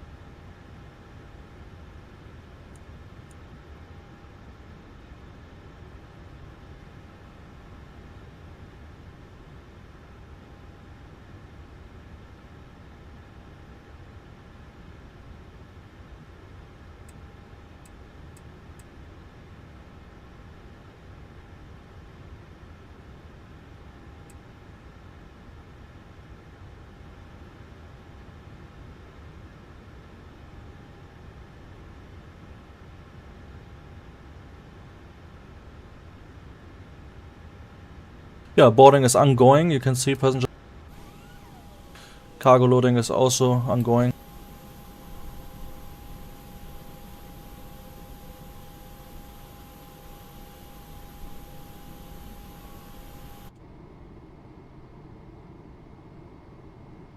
Normal traffic, Scandinavian 373, 4 mile final 19 right.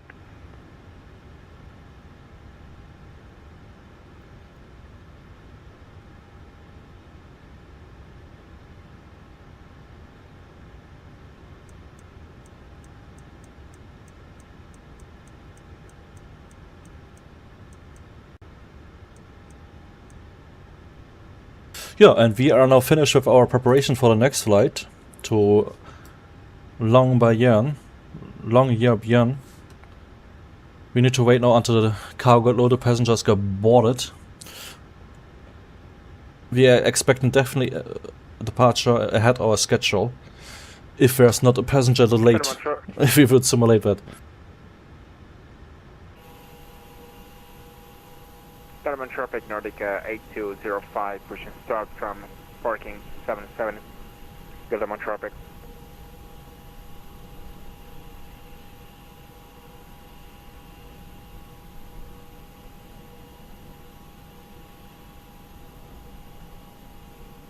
Garmin traffic, LM to take established direct 19 right, and we are 7 miles south, Garmin traffic.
Garmin traffic, Scandinavian 373, vacated 19 right.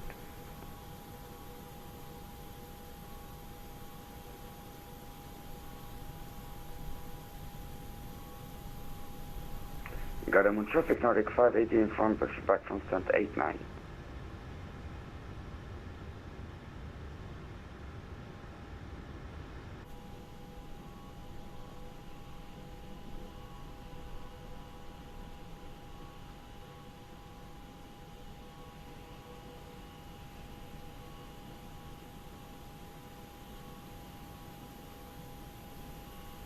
Garmin traffic, KLM to Seco, short final 19 right, Garmin traffic.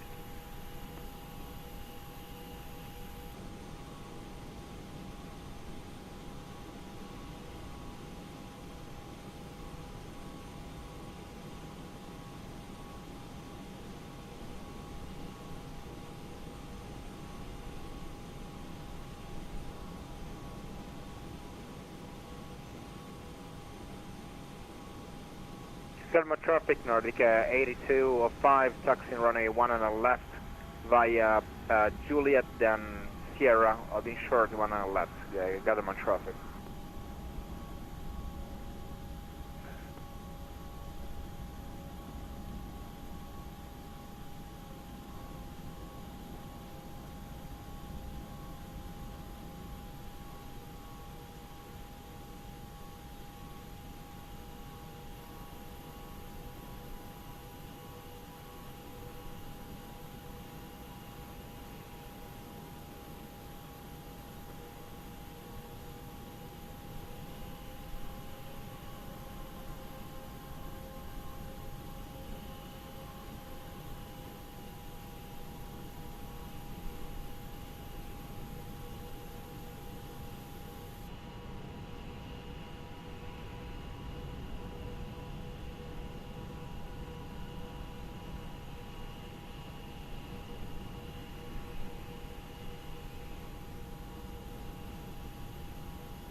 Garmin traffic, runway 19 vacated, KLM 2.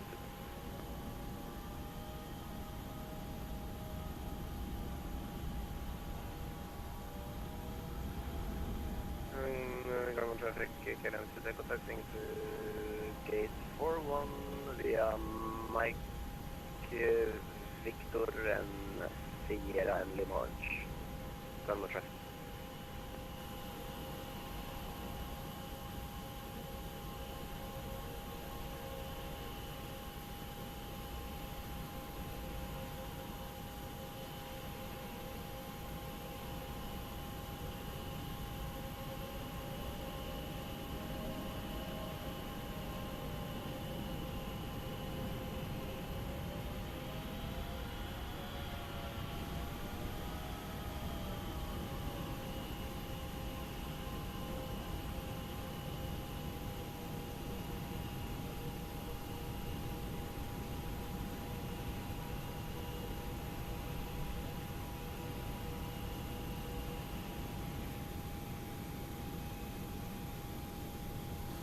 Matter if my channel views are going down these days. I mean, yeah, it's nothing different at my channel.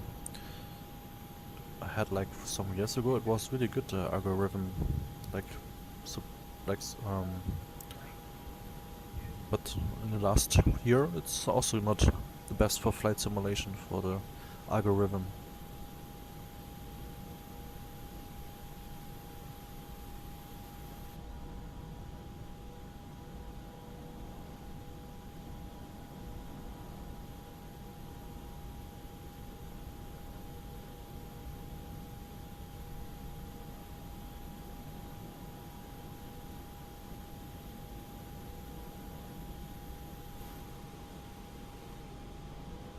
Garden traffic, Nordic 518 from taxi to runway 19 left.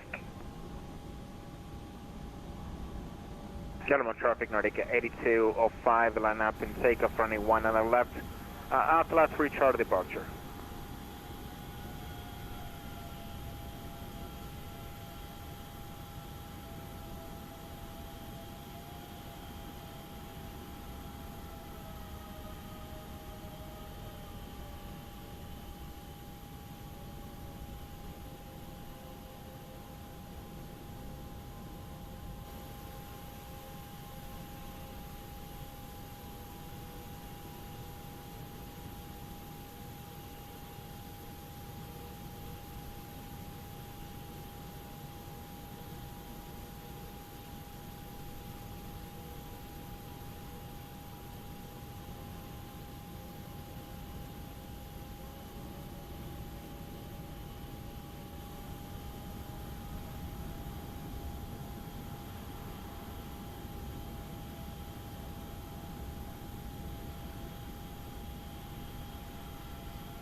Garmin traffic, Nordic 46 Alpha, established localize 19 right, Garmin traffic.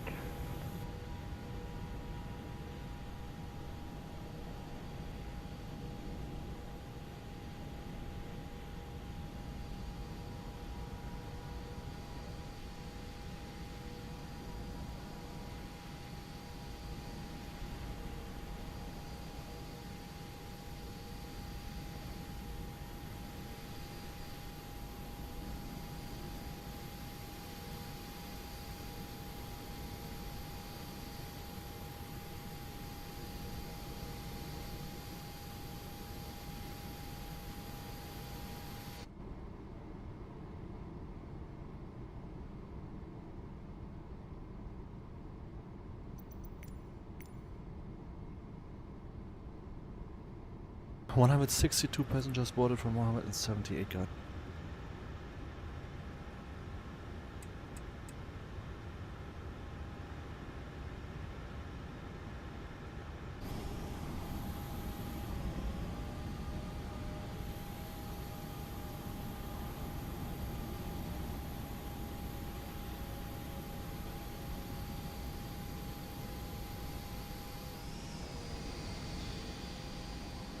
I mean, I guess it's often the algorithm. Sometimes also people who are subscribed don't get like notification when it's on streaming.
Yeah, boarding is completed, guys.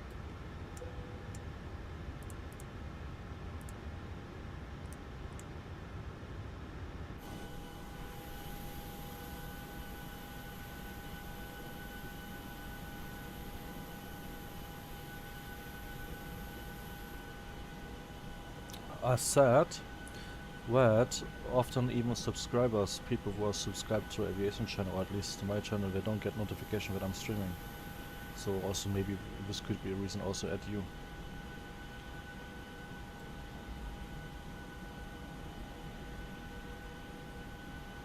Garden traffic, Nordic 58 new from lining up and taking off runway 19 left. Garden traffic.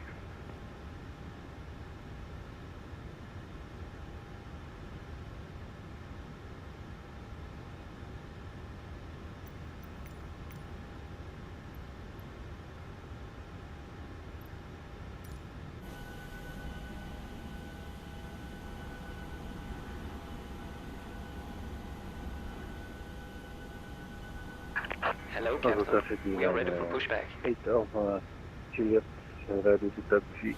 So the point Alpha 9 remaining 1 9. Alright. Via Zulu and Sector and November. Departure check completed. Bypass pin inserted. Alpha traffic, Nordic 28 Juliet, taxi, loading point runway 19 right via Golf and November. Yeah, we are really ahead our schedule with 25 minutes. But since all passengers are already boarded and we have no delayed passenger, let's just simulate that we don't have like a delayed passenger, we can just like get pushback already. Locking gear.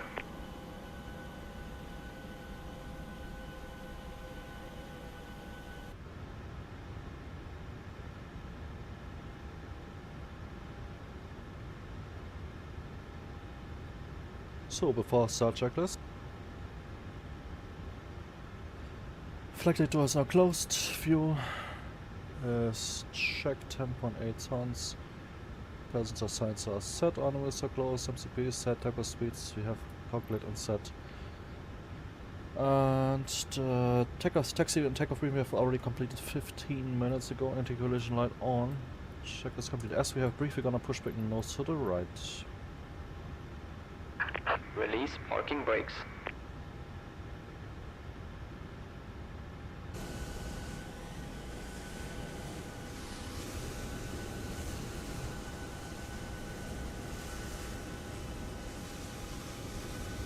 Okay, we may need to wait for this A350 from Lufthansa here.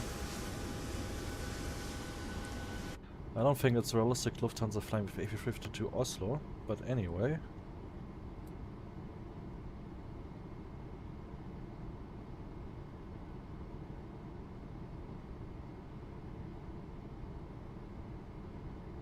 Oslo traffic, Lufthansa 360 taxi to point runway 01 left.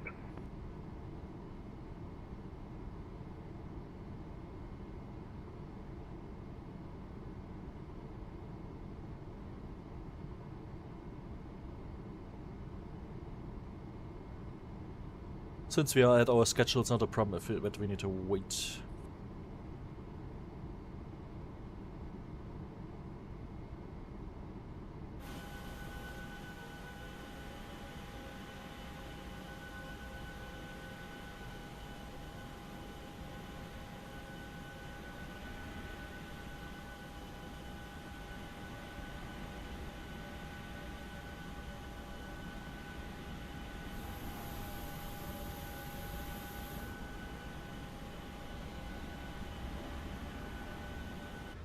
Gardermoen traffic, Nordic 518 from passing 3,000 feet.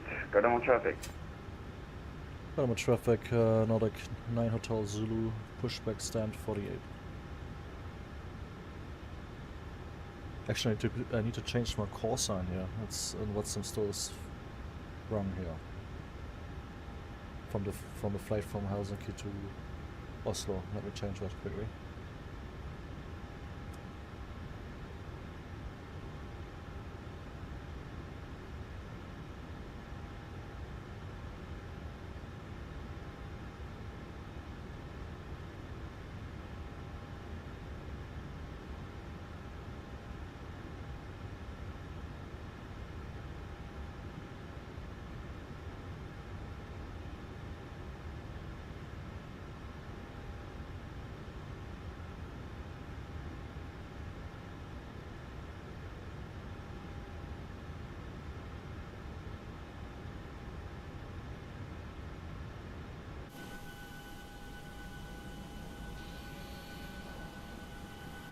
Gardermoen traffic, Nordic 390 pushing back from stand 48.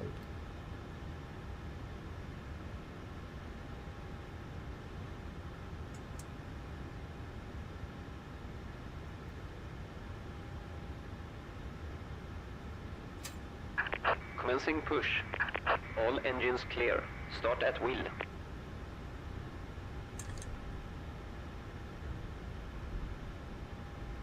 Packs off, starting engine number 2.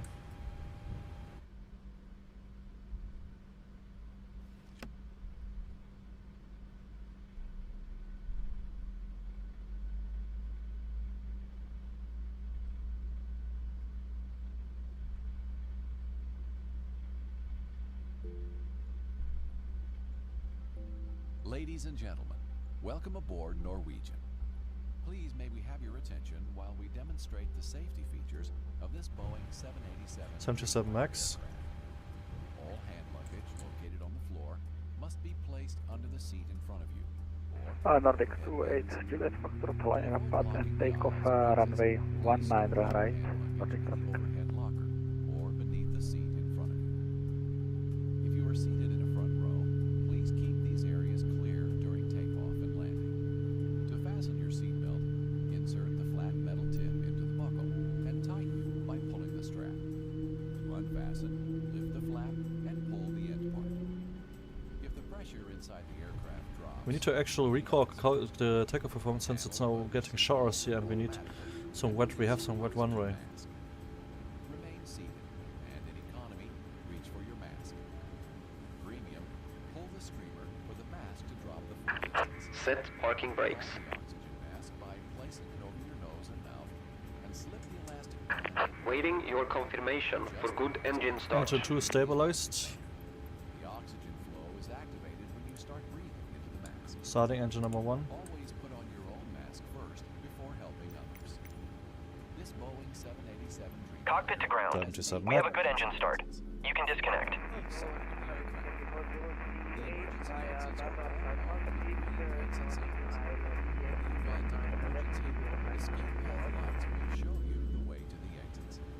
Please look for your nearest exit. It might be behind you.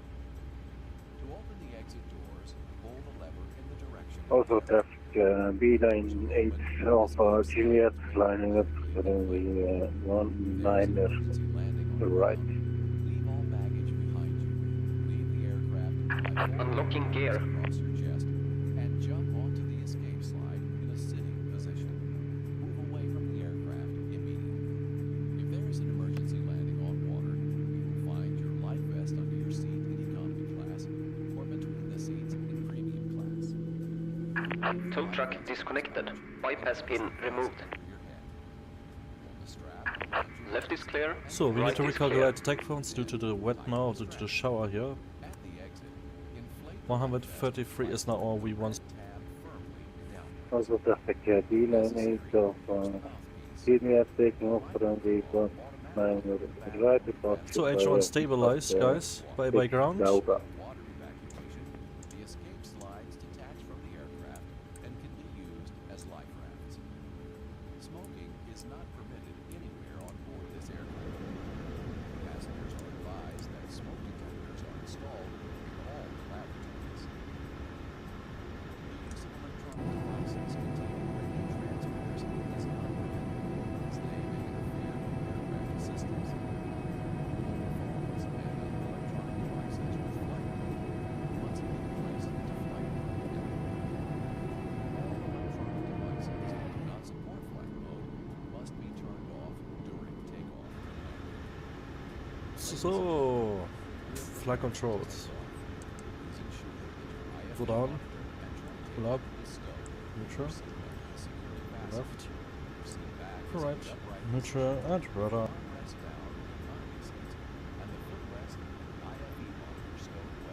And neutral. Who is the Lufthansa moron? Lol. Did you just say who is a Lufthansa moron? Before a taxi checklist. Predator set appropriate Sorry, we had a problem. anti-ice Sorry. on. Okay. Engine no sets problem. with continuous pressurizing packs on, altitude set. Recall. I am Checked. Sorry. Work set RTO. Controls checked. Okay, shit Ground equipment happened. hand signal received.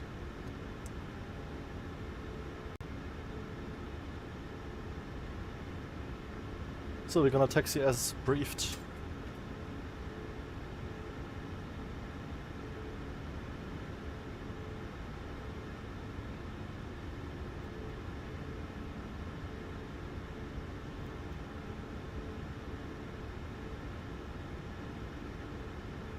Oslo traffic, Swiss 8 Tango Alpha, landing after Scandinavian 4038, and Oslo traffic. And Oslo traffic 24038 established IFLY 1911 miles. Good on traffic, Nordic 390, taxi into runway 01 left.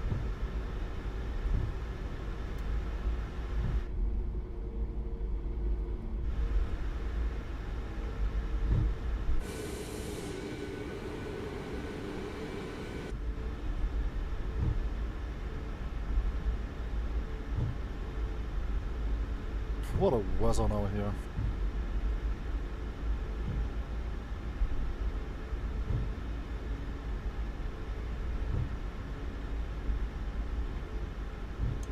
Oslo traffic, Lufthansa 630, continue taxi via Mike to holding point runway 01 left. Mohammed, welcome to StreamMate.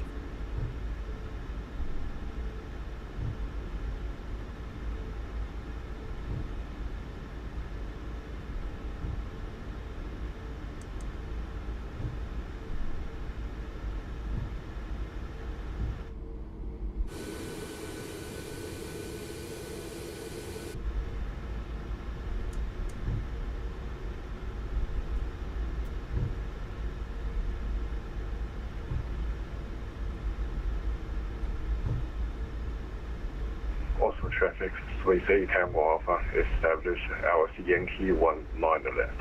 Oslo traffic.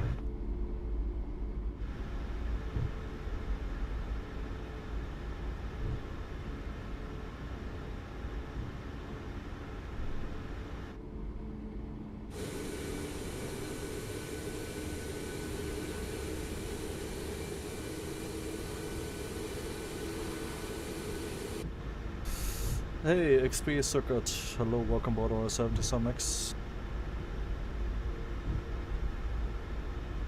On the way to the Arctics.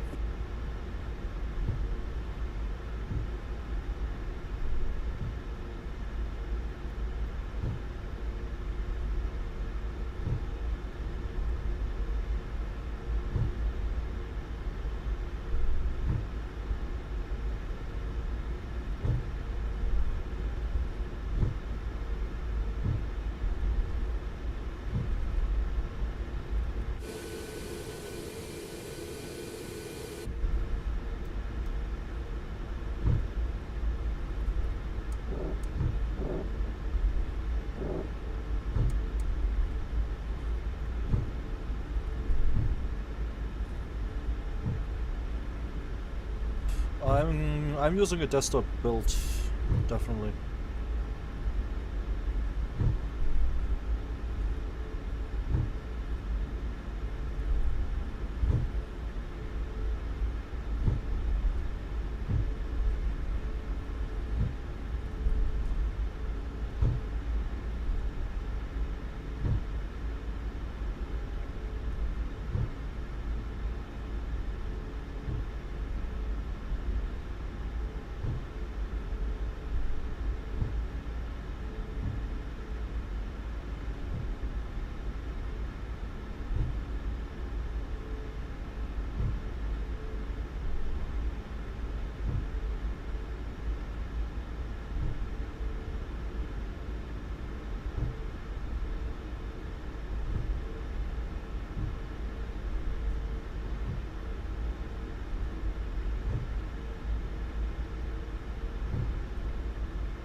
Yeah, Rex Atmos is not that bad actually in FS224, but also in FS20.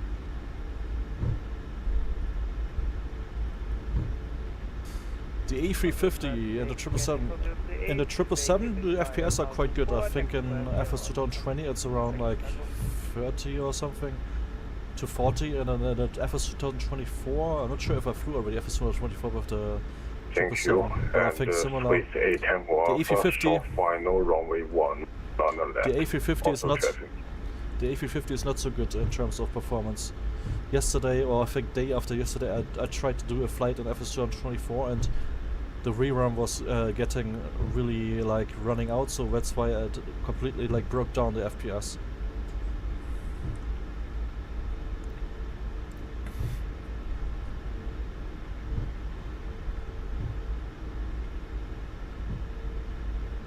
Do you get good performance of your PC?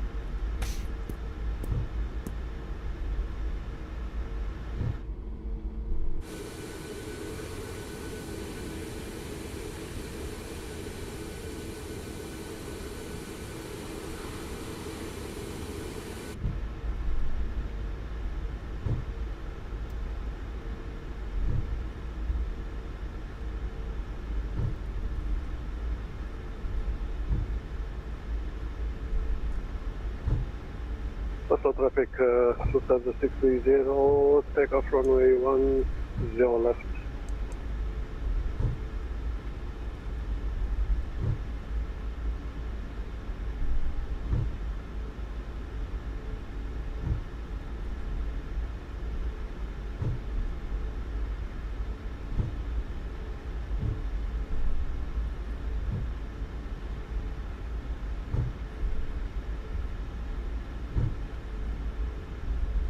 Yeah, as far as you know, as far as I know, in Oslo you are texting left-handed. This guy is texting you right-handed.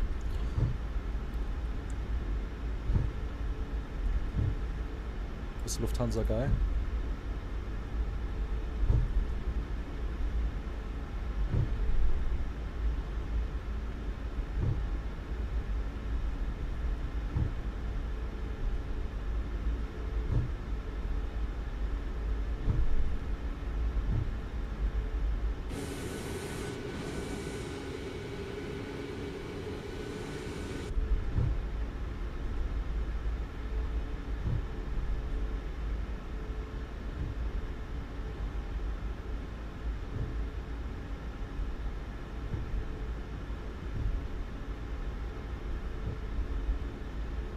Oslo traffic, Swiss A Tango Alpha, runway 19 left, fully vacated. So it seems like there is no other Flightsim guy approach on runway 01 left. I don't see anything on the TCAS as well. Got him on traffic, Nordic 390 lining on runway 01 left behind the Lufthansa.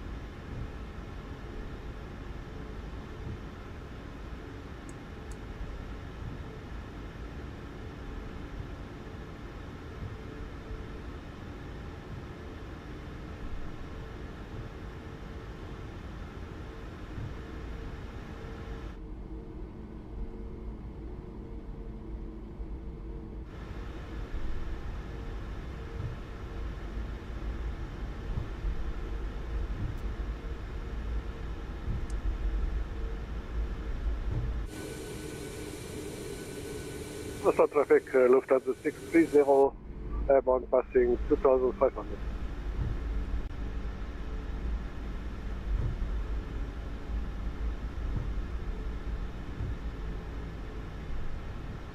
Well, anybody tells that which on earth the runway is in use at this airport?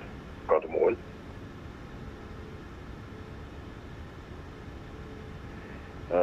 Takeoff and departure 19 left. Arrival runway 19 right.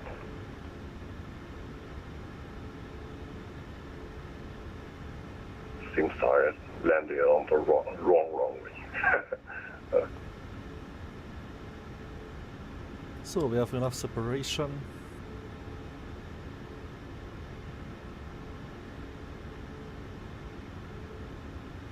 Yeah, he's actually right. The runway has changed here in Oslo. The planes are departing from runway 19 and not runway 01 left. I should have changed that and checked that. I just checked on flight radar. The wind was variable here, that's why, yeah, it was a bit confusing, and we have no Flightsim ATC. Anyway, just got a depart now from 01 left. There's no other aircraft, I guess.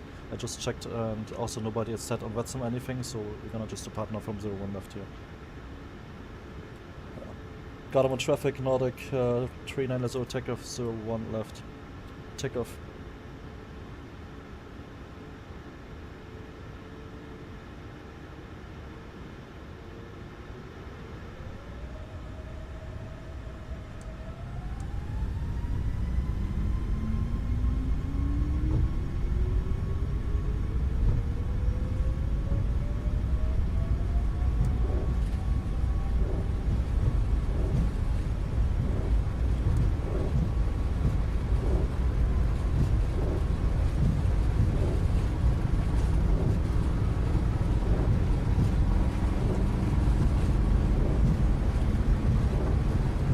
D1. Rotate, what the heck was that truck there? Close climb gear up.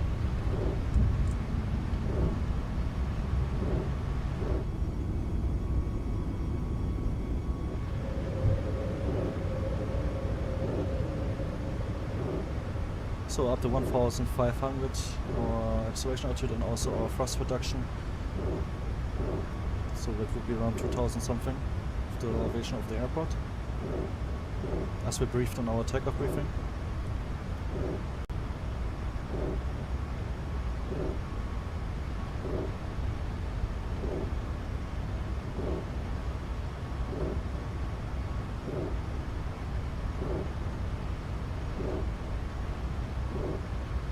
Autopilot on, autopilot on.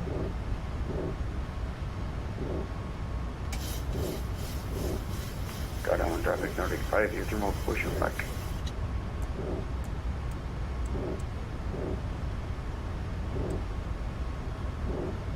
Flaps 1 switch.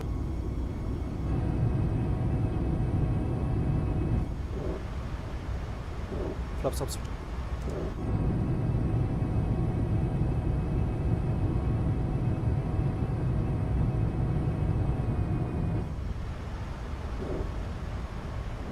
Yeah, water weather here in Oslo. Even in like in the Arctics where we just fly in Svalbard, the weather is better there. It's colder, but it's more less rainy or snowy. Yeah.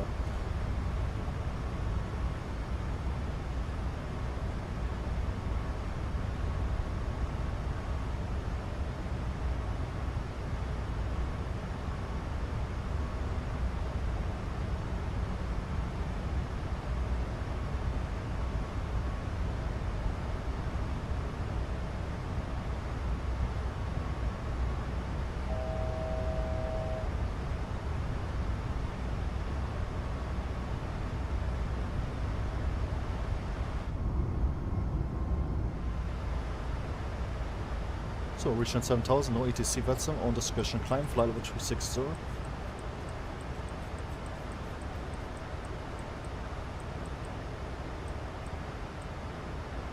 And also standard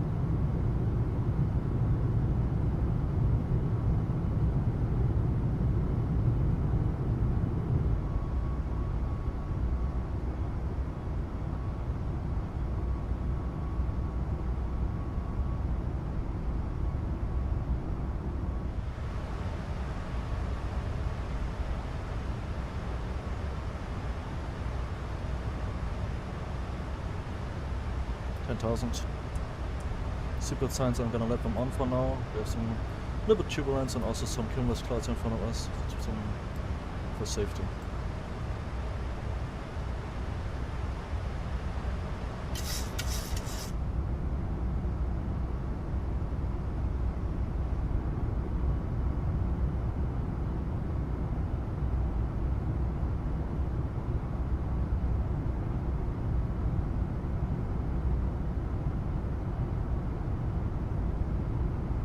Government traffic, Nordic 518, front taxi for running 19 left. Government traffic.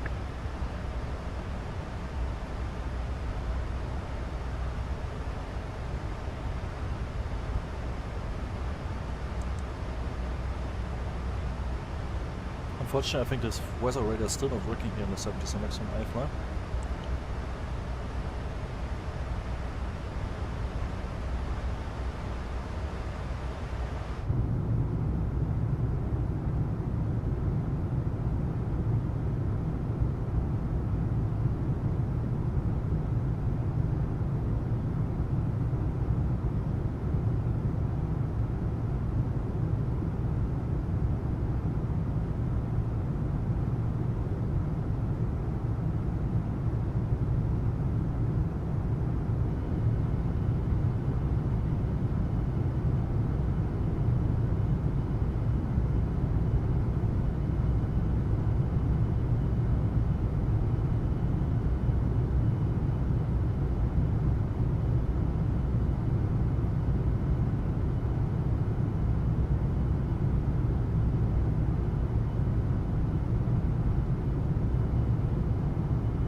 only just as a side job. I'm just checking for what I'm gonna maybe study or not.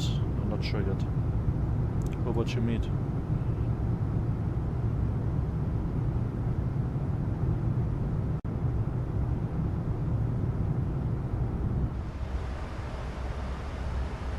Alright guys, so like I said, flight level 360 for our cruise for this flight. Why it's flight level 380 as I was saying, yeah?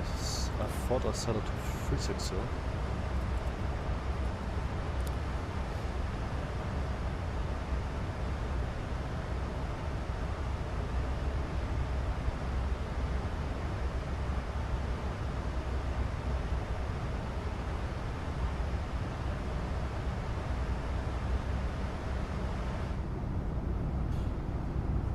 Your FS 2024, I mean, I have FS 2024 as well, and to be honest, sometimes it doesn't look like, sometimes like really like better than FS 2020, to be honest, especially if you Rex Atmos.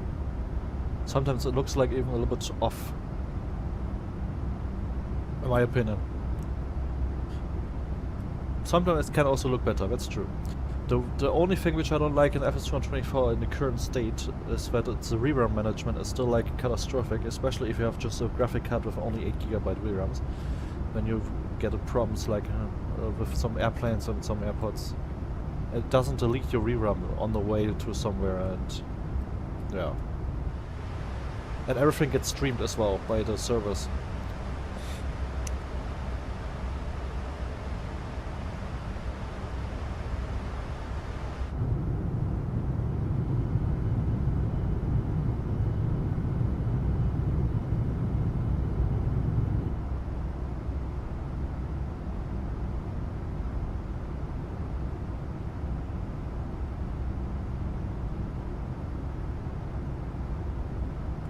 I'm from Germany, sir. How about you, mate?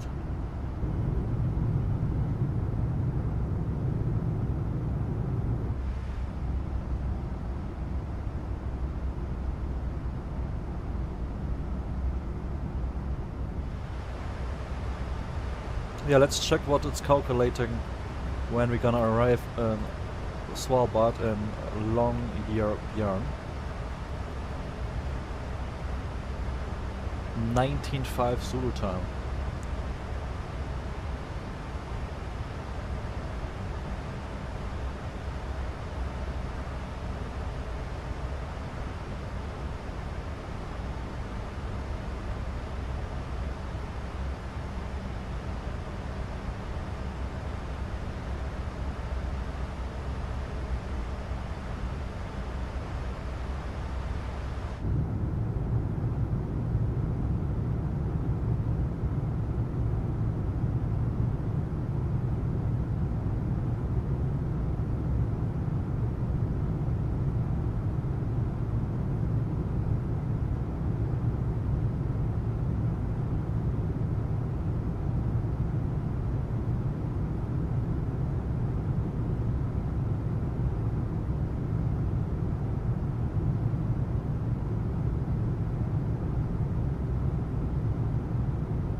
I don't like to go to Frankfurt.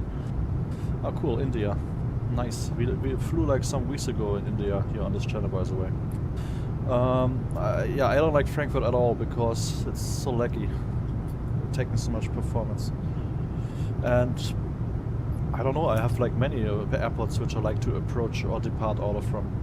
There's many airports. Everyone has his own unique things, you know? A unique experience.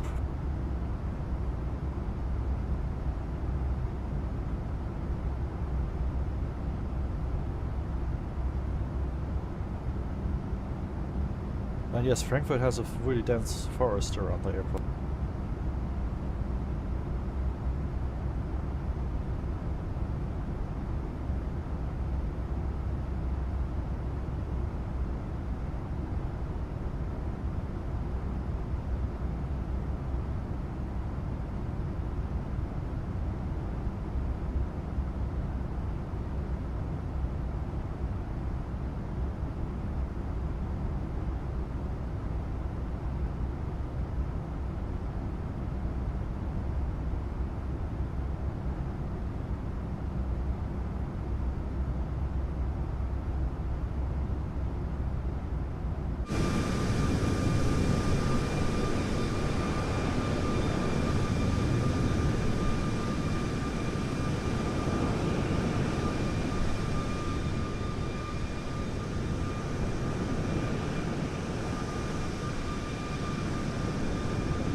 Interesting that you also flew in P3D X-plane. I used to have also I mean, I'm still flying in P3D, but I am flying also a lot P3D back in the times. But to be honest, yes, IFLY 2020 and 2020 are good, but they're still not perfect, let's say, like there's still like some things which could be improved. For example, the live weather, it's still like, yeah, not the best, let's say, like this, inaccurate.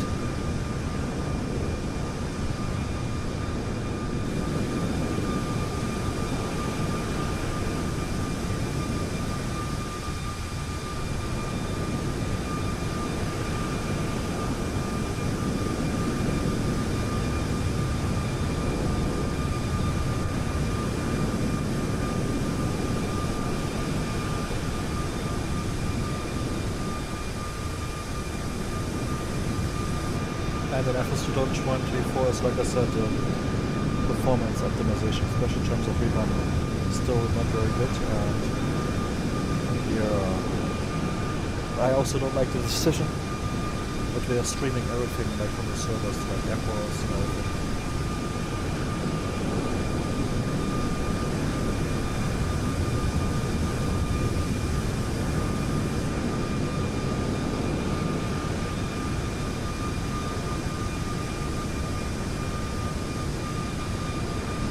Yeah, but to be honest, P3D, for example, I have P3D like installed a lot of photo scenery. I have a program where you can just create your own photo scenery, and for Europe, for example, I have almost the whole countries I have photo scenery in P3D, and P3D looks really, really good version 5 with photo scenery, including AutoGen. In X-Plane 12 you have also a program where you can stream photo scenery.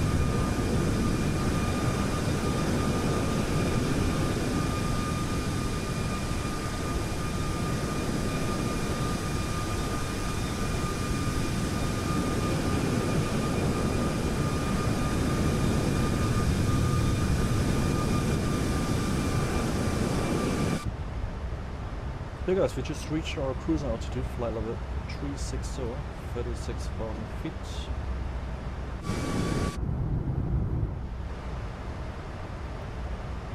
Expected top of descent at 815 nautical miles at 1838 Zulu.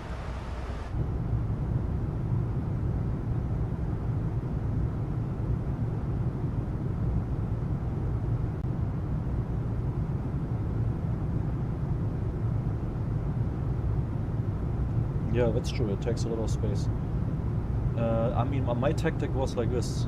I just like generated, for example, a whole country with a low resolution for the high altitude, and close to the airport, high resolution. Because if you're high altitude with low resolution, looks still like sharp.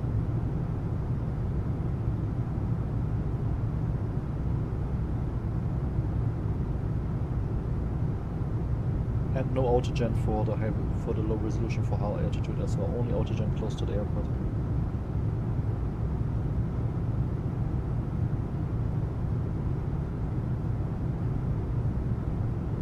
Yeah, for example, the 787 quality wing space. I'm still flying it, by the way. Now we just did, like, I think some months ago, a flight with the 787 and P3D.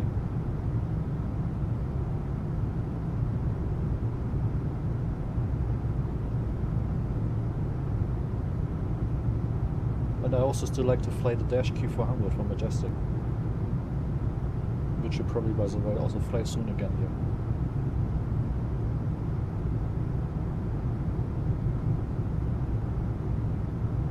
And of course the FS Labs AB20, but what I don't like, it's unfortunate it's not compatible with the Wing FCU.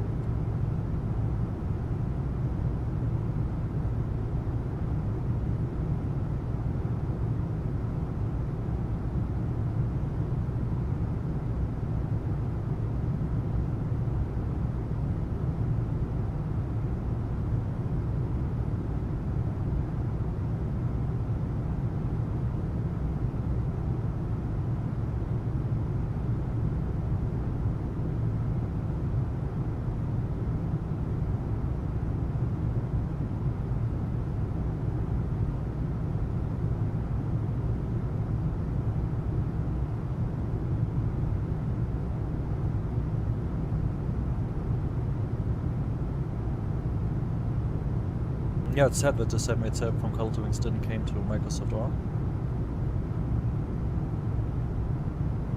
And the sounds from the Quality Wing 787 P3D was really good already for this time, that's true.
Yeah, I saw the Roydy code A350.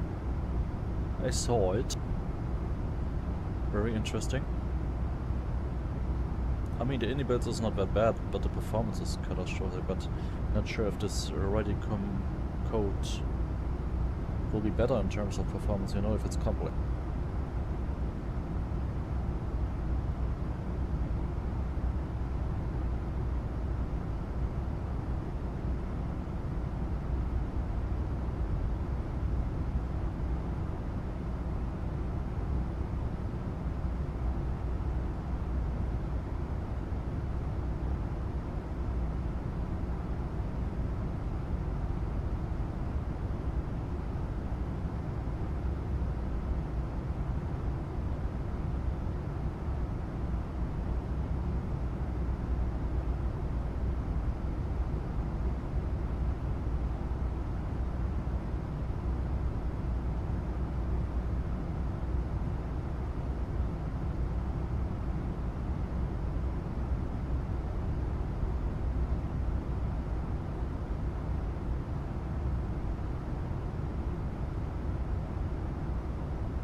I mean, the INI builds is already quite complex, I would say.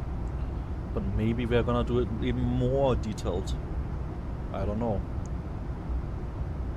In terms of sounds, maybe we could be a bit better. In terms of modeling, I think INI builds is already quite good. Maybe we'll do the physics also a bit better. The INI builds A350 I think sometimes feels a bit too light on approach.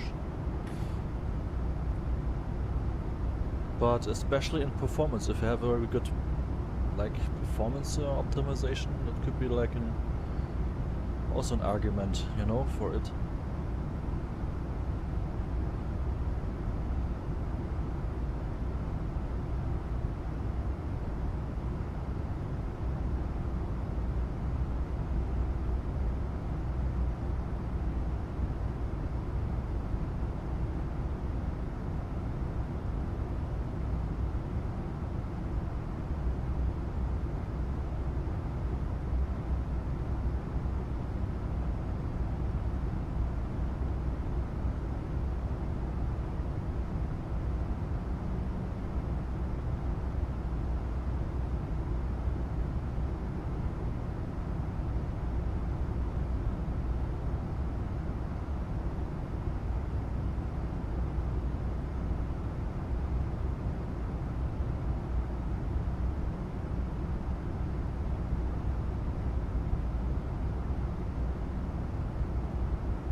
Hello, Gamings 55, welcome aboard.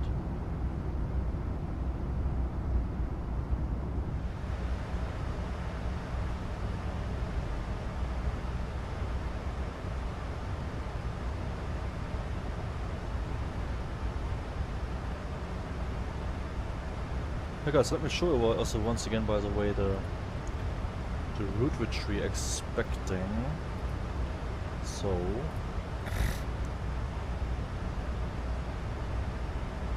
I mean, I showed you already in the briefing, but let me show you once again on the satellite image. So we just departed here in Oslo, flying towards the north here over Norway. We continue flying here over the north and then over the Atlantic Ocean. And then right north to Svalbard, to the Arctics.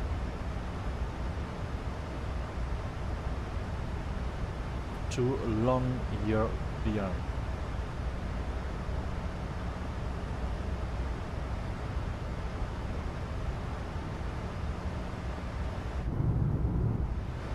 We're expecting 13:38 Zulu time, the top of descent, 770 nautical miles. It looks so far away on the map to Svalbard, but that's because it's so far in the north, and you know, from the Mercator projection, from the distortion of the map, it looks like far away due to the 2D map.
coordinates. There's no update yet, as far as I know from the...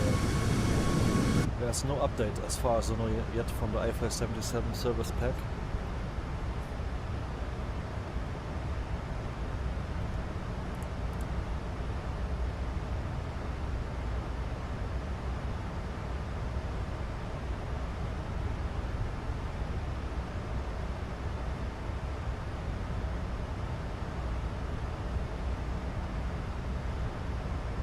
Not sure when it's coming out, to be honest.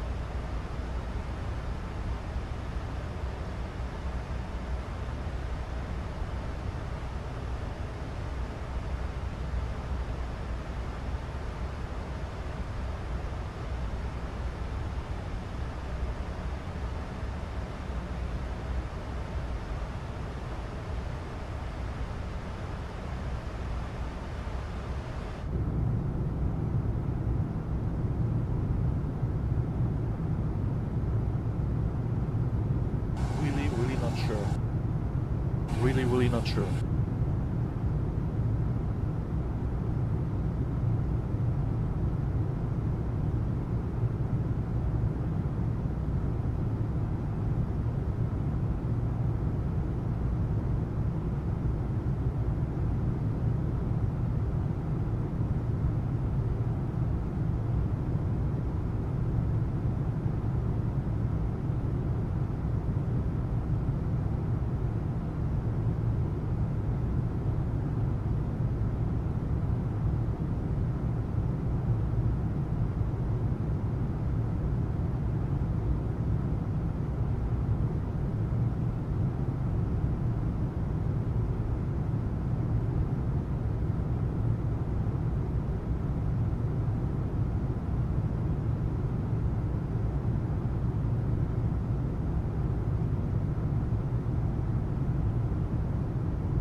Yeah guys, soon we need to descend toward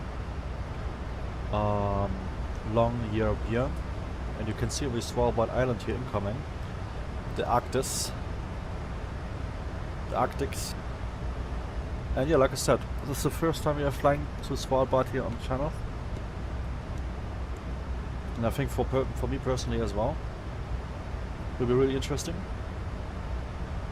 Shortly we need to descend towards it, 25 nautical miles. There's no star for this airport, so we have only an RMP approach here, which we expect in 27 here. No star. We expect the RMP approach risky for 1V27.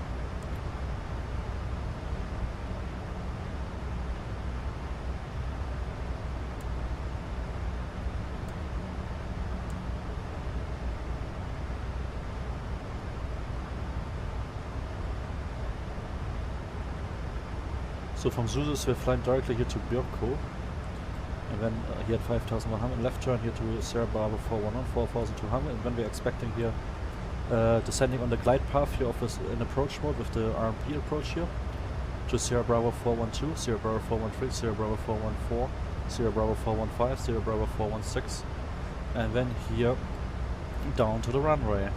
And the minimums here are for Charlie category 432, where we need to have the runway in sight, and then fly manual from there as well, of course, towards the runway.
Hey XP Circuit, welcome back.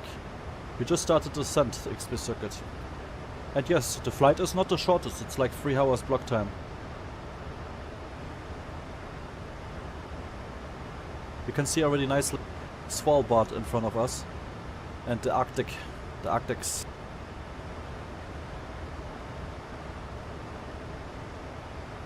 You can see even like it's simulated like frozen ocean around the islands.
But it seems like in real life, I just researched it, that probably there is no ice anymore here around the islands.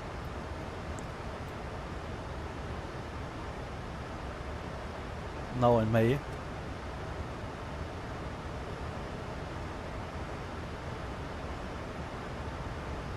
Let's do a weather check again.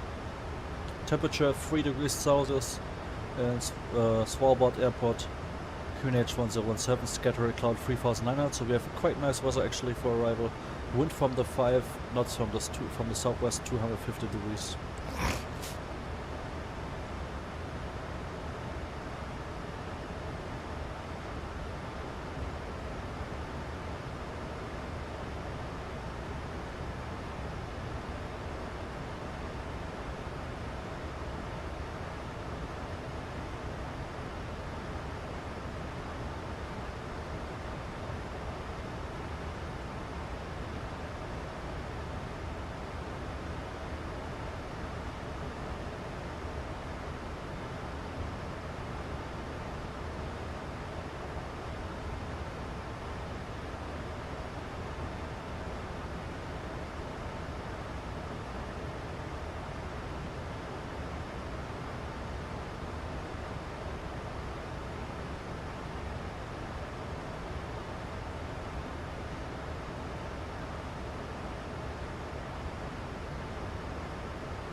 XP circuit, good question.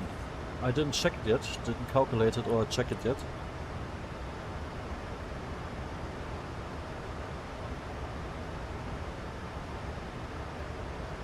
For the second flight, I mean for the first flight we used 2, and for this flight probably we need to use at least 2 as well. The runway is not the longest here with 2,477 meters. And we are also quite full, so I guess, and also the fuel is also still quite full since we have the fuel for the alternative airport, which is like back to Norway, to the mainland.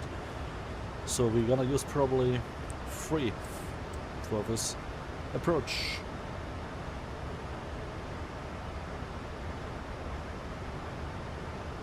Ah, no, not Max, man.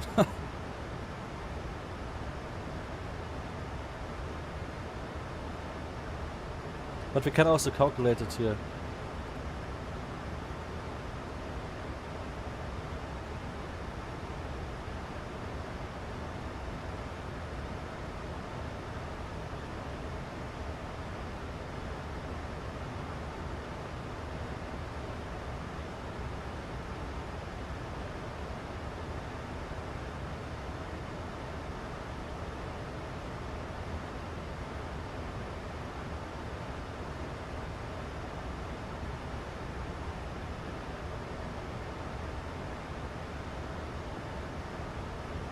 So we have winds 5 knots, 5 rev added accept.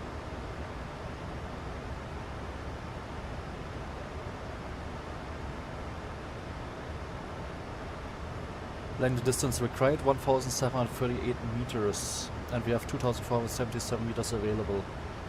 Let me see with autoback 2.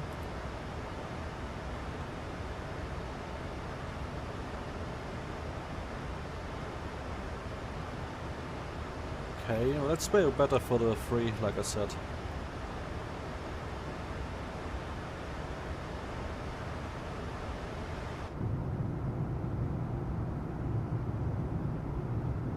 What the heck?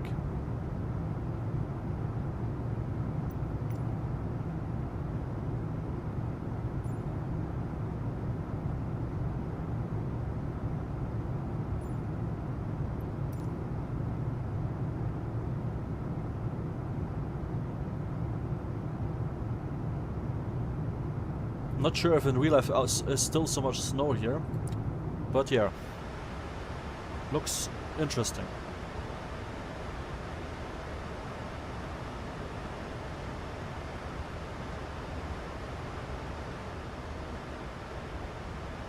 Yeah, that's true. But as far as I know, in May it's already like snow getting a bit less, especially in the ground, not in the mountains of course, yes, but here in, I think MFS2020 live was is putting in a bit too much snow here.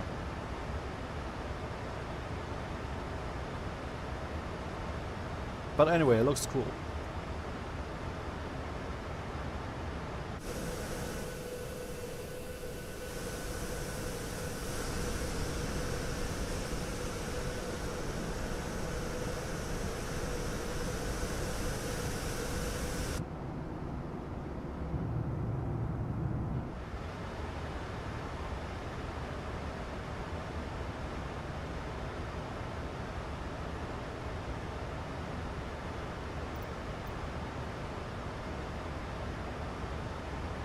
Yeah, I briefed with you already the approach, the RMP approach I briefed already with you.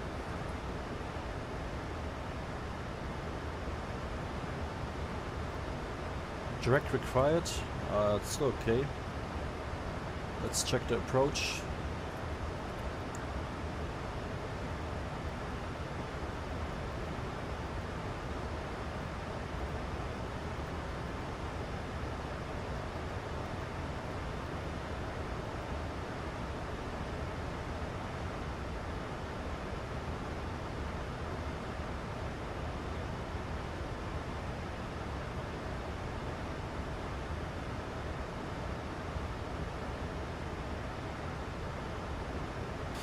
Yeah, I did also some flights some years ago, I think to east of Russia. From Moscow with a 777 Aeroflot to the east of Russia. There's also some really rural airports in the middle of nothing. You mean probably airports like that, right? Close to China.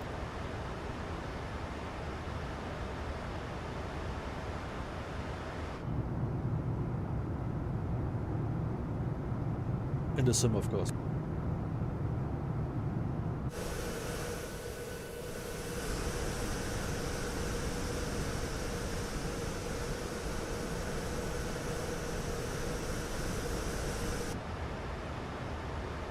Boah, good question. I think from New York to Singapore was it in the sim.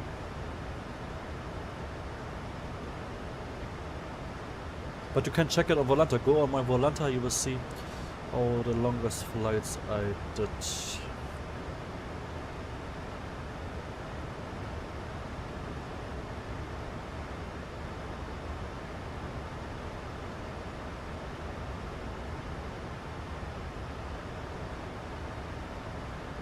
And London to Brisbane we also did on this channel, also a very long flight. The 787 quarter wings since PVD.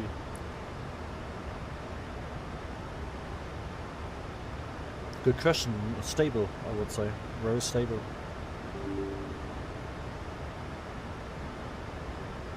We are not getting any hotter.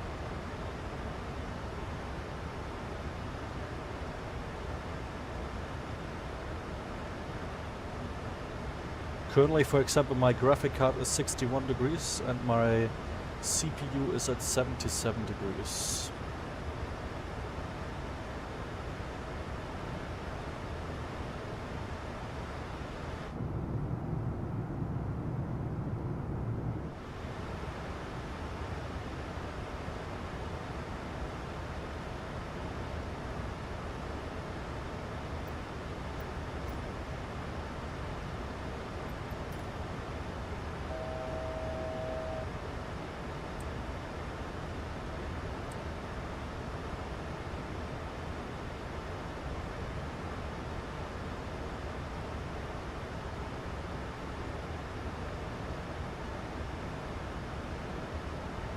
Degrees, what the heck? Yeah, that's a bit hot. Can fry some eggs. Alex, welcome aboard our 77 MAX. Yeah, that makes sense. I'm still connected to Ryzen mate. But unfortunately there's no controller online here. But I didn't expect anyway controller here in the North Svalbard.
I mean, yeah, it's quite stressy sometimes, especially if there's a lot of traffic or so, and you need to handle the aircraft at the same time, the autopilot and everything, checklists and whatever.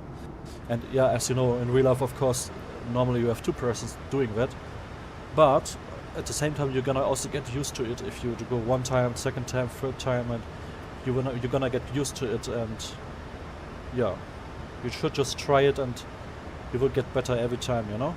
And then it's not so stressy anymore. And start some airports where there's not so much traffic.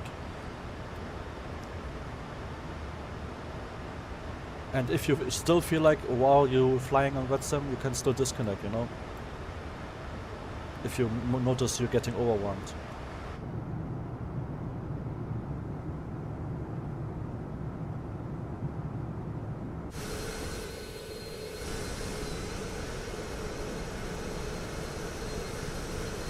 Strange here, this sudden corner here, but beside that it looks pretty stunning here, Svalbard Island here in the Arctics.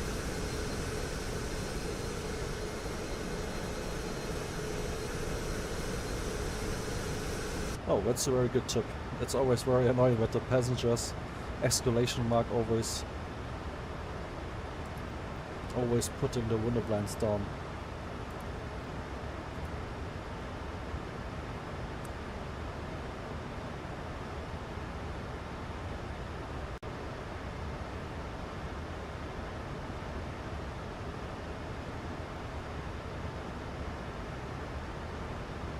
This one here? Or is this one for the sun blinds here in the cockpit?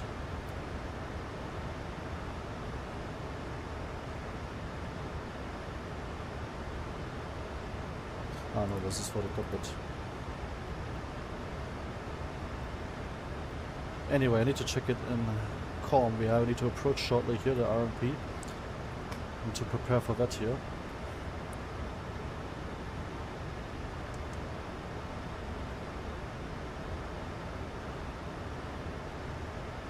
Yeah, like I said, I briefed with you already the approach.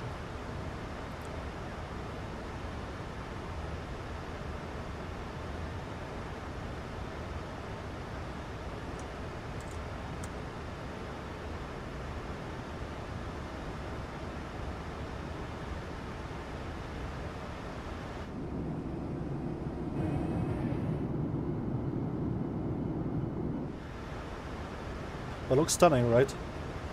Here.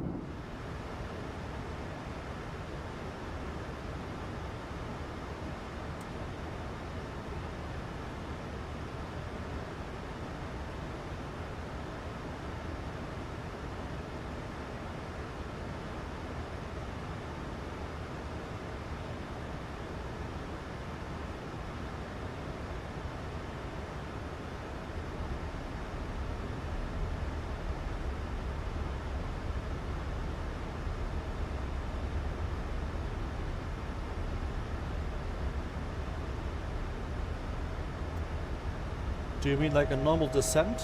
Like from cruising altitude down to the ILS, or what do you mean?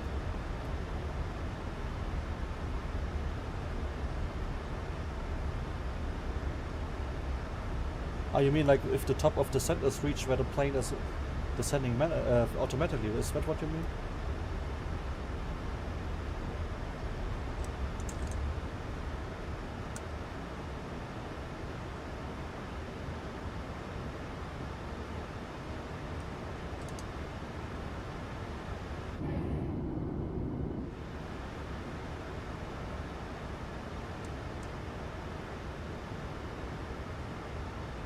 So for the top of descent in the Airbus, you need to definitely push it, the manage mode, or select it. It's not gonna start descent by its own. You need to intervene for descent on the top of descent on Airbus. On the Boeing, you can just select down the altitude and it will automatic descent if you have VNAV activated.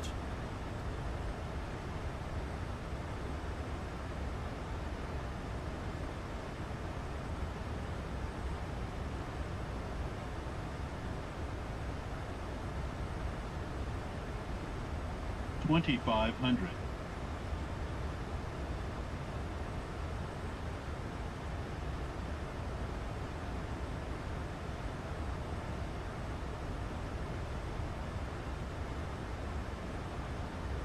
$2,500.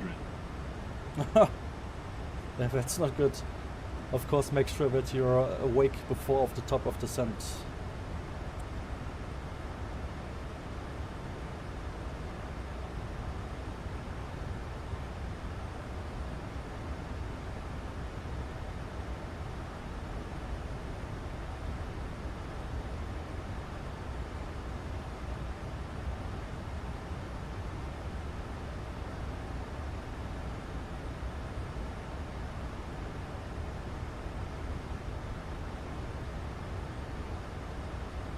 $2,500.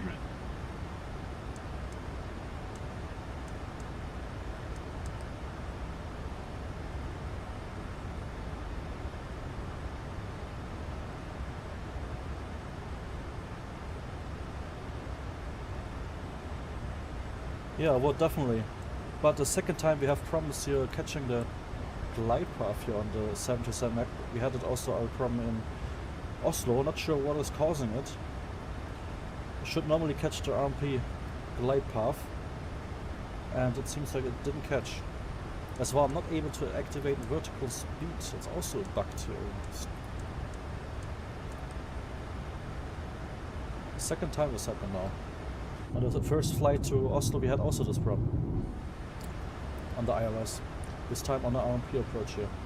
That means we need to go a missed approach.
So guys, we are doing a missed approach. We have issues here with capturing the glide path of this RMP approach. We had the same issues already in Oslo with the ILS as well.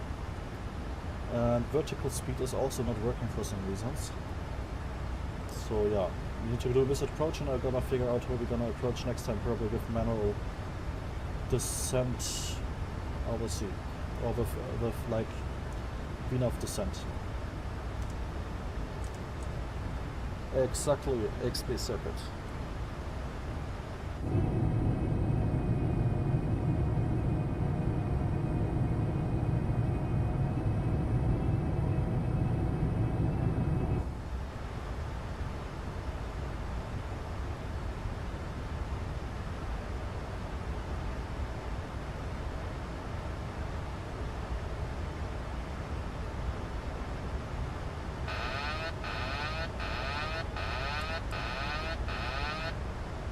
Yeah, but it was set to the lowest. We had a lower speed selected. I think the same was also in the ILS approach. But maybe you're right. In this case, we will see after the missed approach.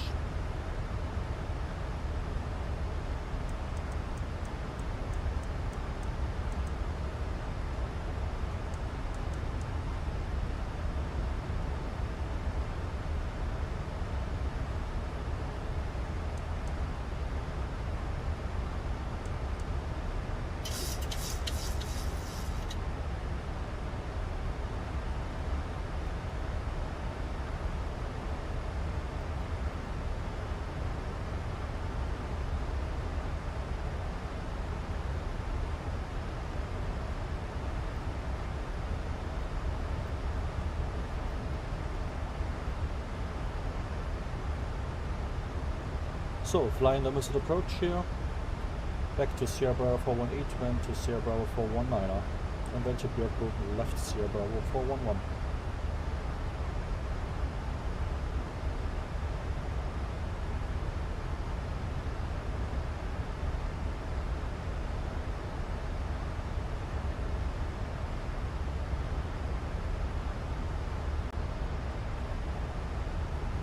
Yeah, the issue is that normally on RMP approaches on the 737 you can, as far as I know, and also fly like many times, you can arm the approach. You don't need to set it lower. It's opposite. You need to select the altitude to the missed approach altitude, and then it should catch the glide. But for example, non-precision approaches like localizer, then you need to set the altitude down to the minimums, and it's gonna descend via VNAV then. You know? But this is an RMP approach, should have like a glide path, which should be able with approach mode.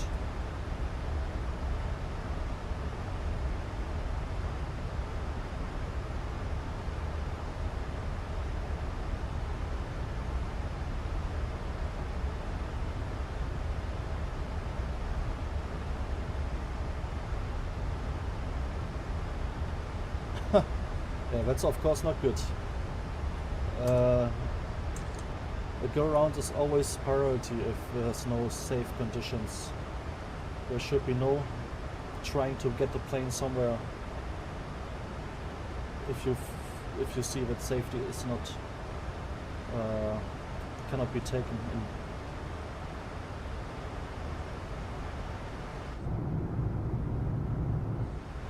Yeah, incredibly beautiful landscapes here.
By the way, is a glitch in our future in the 77 MAX course. I fill every entry in the performance in a page so that top of climb and top of descent points are shown in the ND, but it's not mandatory in the PMDG 77. What do you mean with that? I didn't understand the question.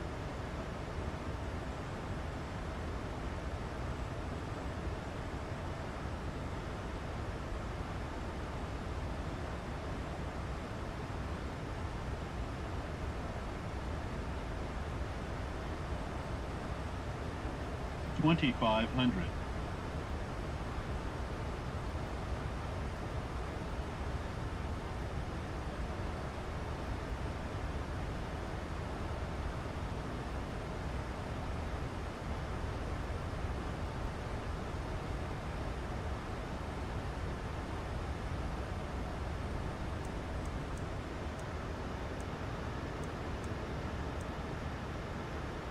$2,500.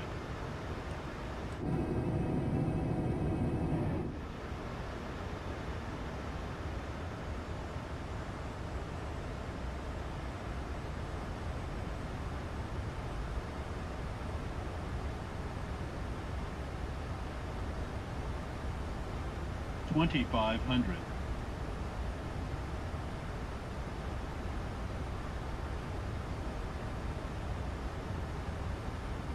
$2,500.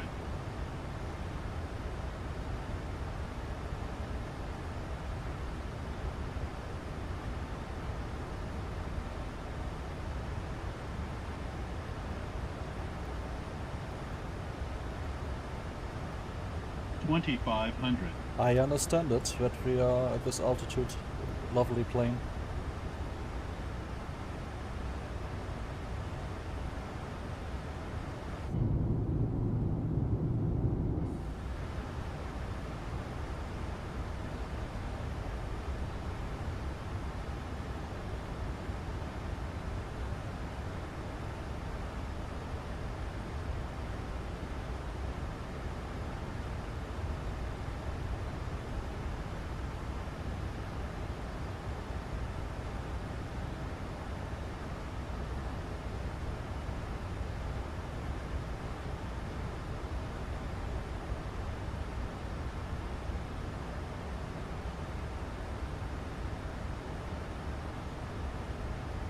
I mean, to be the top of descent and top of climb to be calculated, you need of course a route, but especially like performance calculations, like the weights and balance and stuff like this, to be shown off top of climb, you know, and the VNAV profile.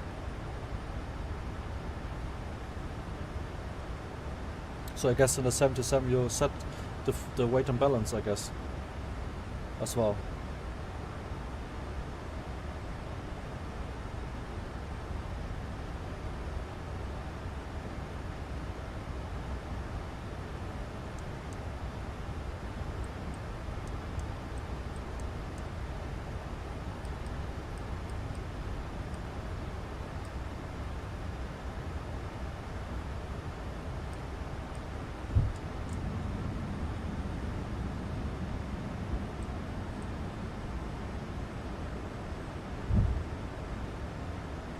And of course cosmetics, yes.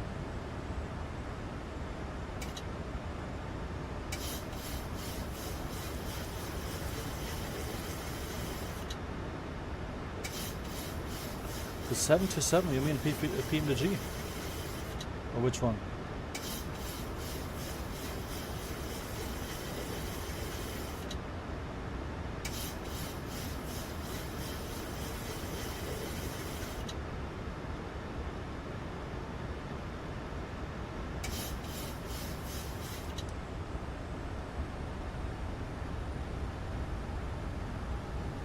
$2,500.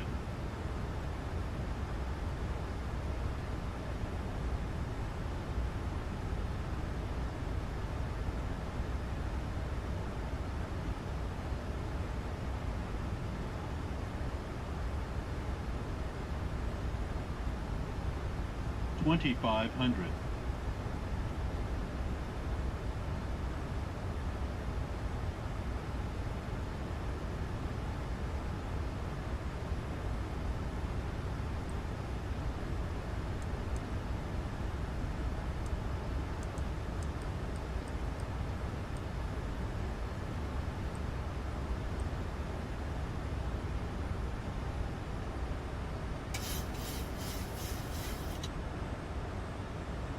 $2,500.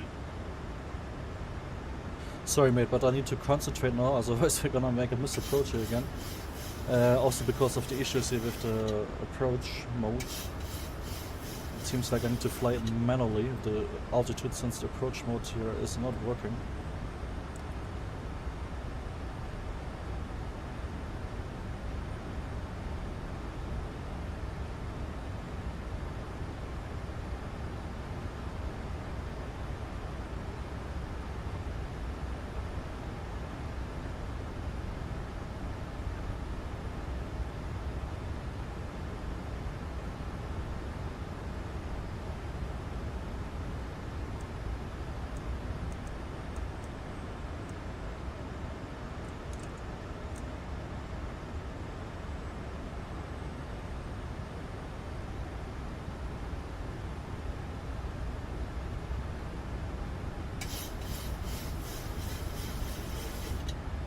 Yeah, it seems like we have really issue with the approach mode. Okay, then I'm gonna do it manually. What was barrow? The barrow was 432. Let's set the altitude to 500 then.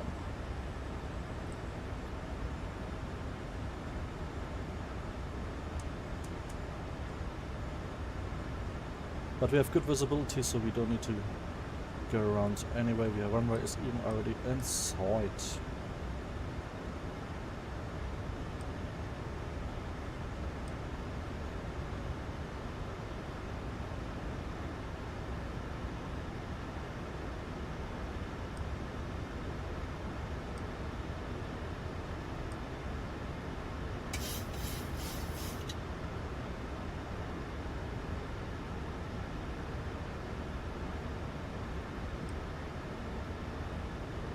$2,500.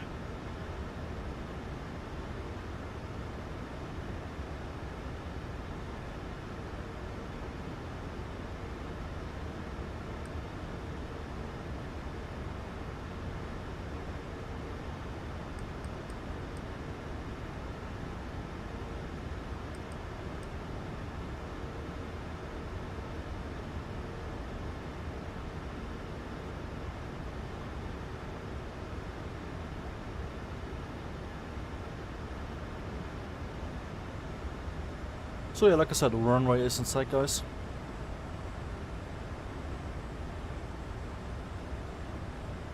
Let me put my feet on the rudder pedals. Let me fly manual from now on.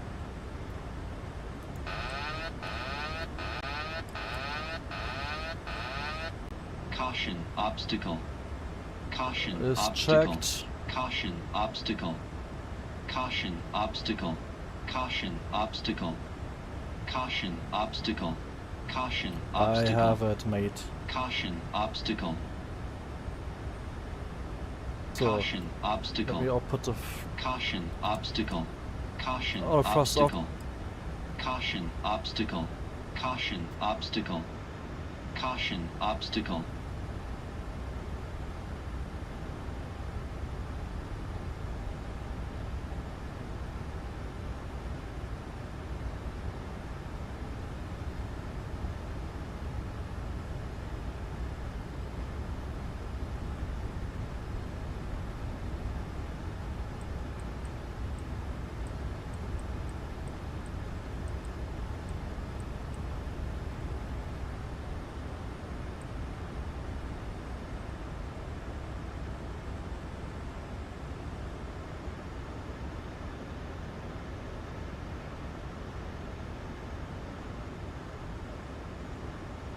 Forward airport traffic, Nordic 390 shot final, RMP 27.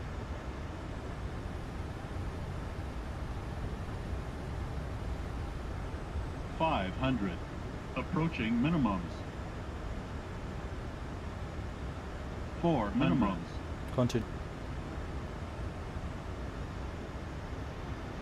300. 200. 100. Caution, obstacle. Caution, obstacle. Caution, obstacle. Caution, obstacle. Caution, obstacle. Caution, obstacle.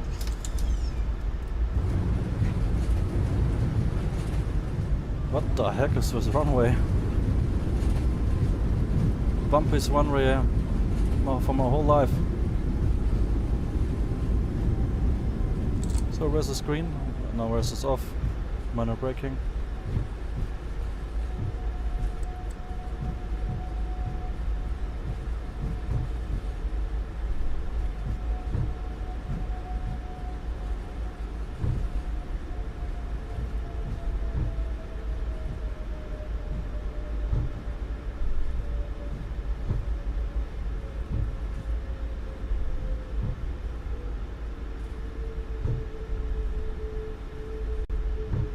What the heck is this runway? Why it's so bumpy? I guess this is like a Babgraph scenery here.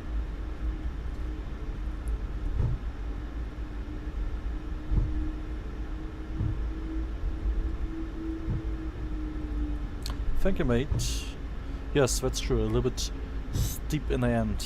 And yeah, there were no puppy lights. That's also true. Yeah, guys, welcome to Svalbard Airport here in Longyearbyen. First time we're flying on this channel to this airport and area here. Svalbard Island here in the Arctics. Very cool approach. Very cool descent here over the scenery.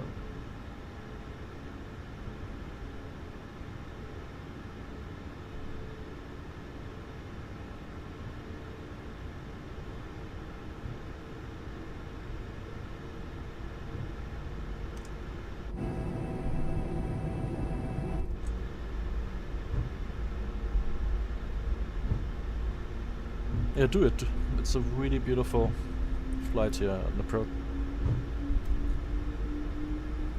Do it, do it.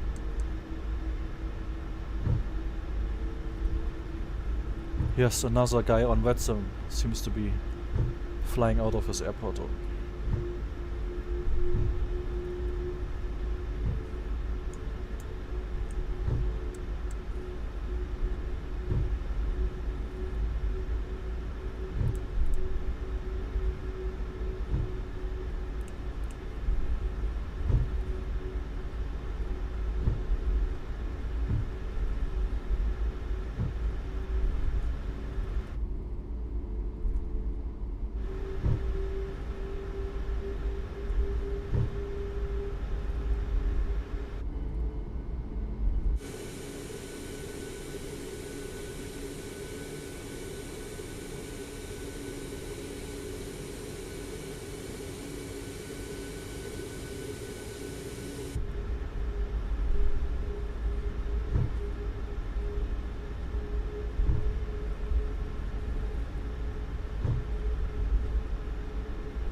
what the heck is this runway? Why it's so bumpy? What the heck?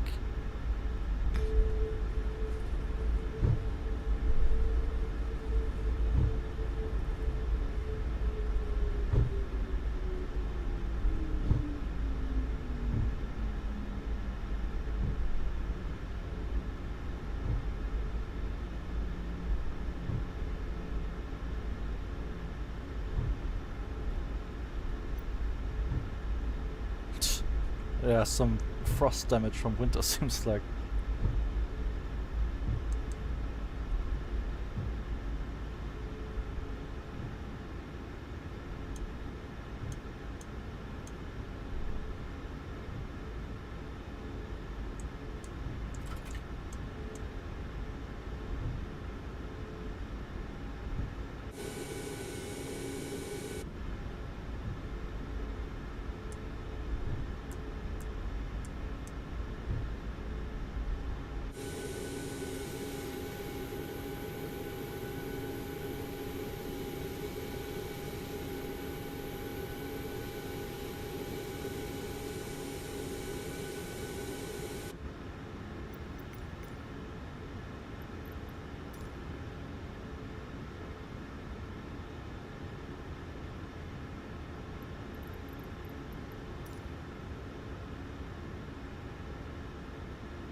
So, we have Donald Trump as our ramp agent.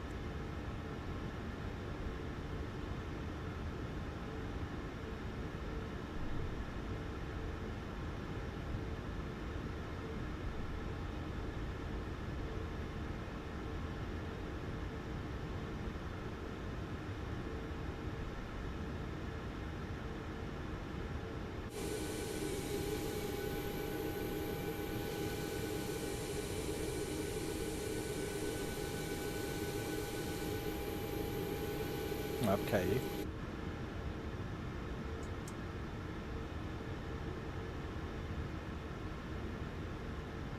Ooh, seatbelt sensor off. I thought I set them on in descent. Seems like I did the opposite, like I set them off during descent. So AP is running, generators on, engine cut off.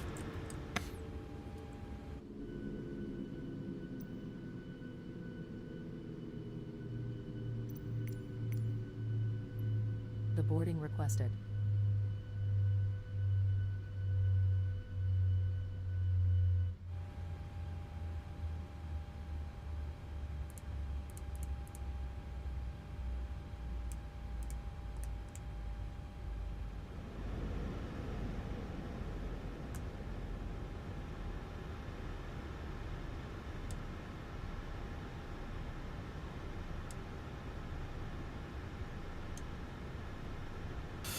Yeah, it was really beautiful actually, landing into the... But also the flight from Helsinki to Oslo was nice, and the takeoff in Oslo. If you saw it, I don't know if you saw it, we had like 2 flights today.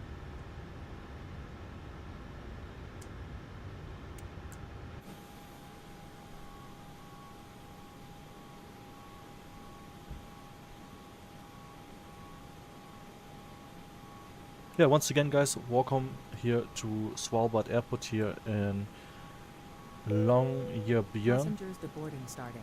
Svalbard here. This is, like I said, the most northern airport for commercial aircrafts in the world. And like I said, we're in the Arctic region as well. And yeah, it's also the first time, like I said, we're flying in this channel, on this channel here to this airport. What the heck is this? The heck? And yeah.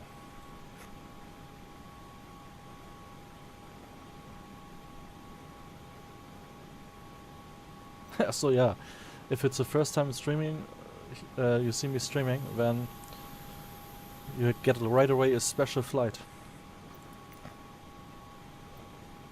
By the way, I wanted to show you this, guys, as well. You will see there will be no night at all. It will be always day here. I will show you shortly, but let's first deboard it. Because currently there's summertime. And the sun is not going to set here.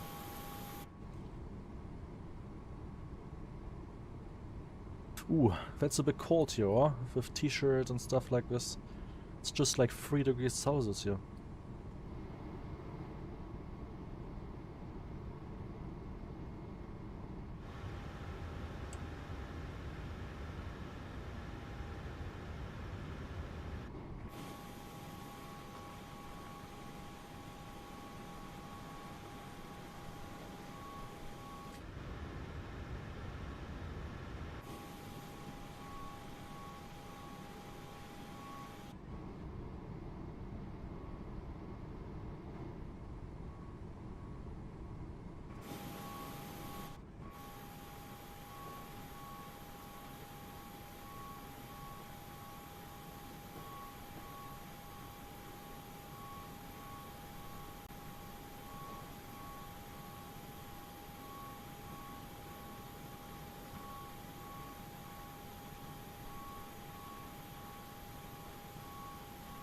Yeah, the problem is with Scandinavian is we don't still have a good A321neo study level here in FS 2020 or FS 2024. There's only the indie builds, but the indie builds for my needs is not good simulated enough, and the FlyByWire could be also a bit better. So we're waiting for a good A320neo, for example, like the Fenix coming out or the the FS Labs.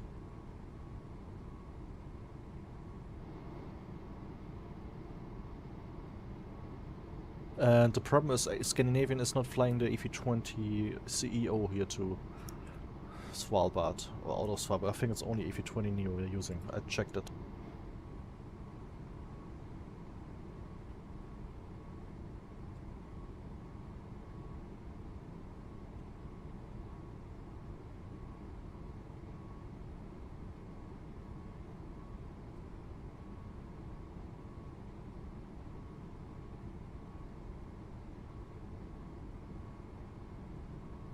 I'm actually using DirectX 11. It's giving me the best performance in FS 2020.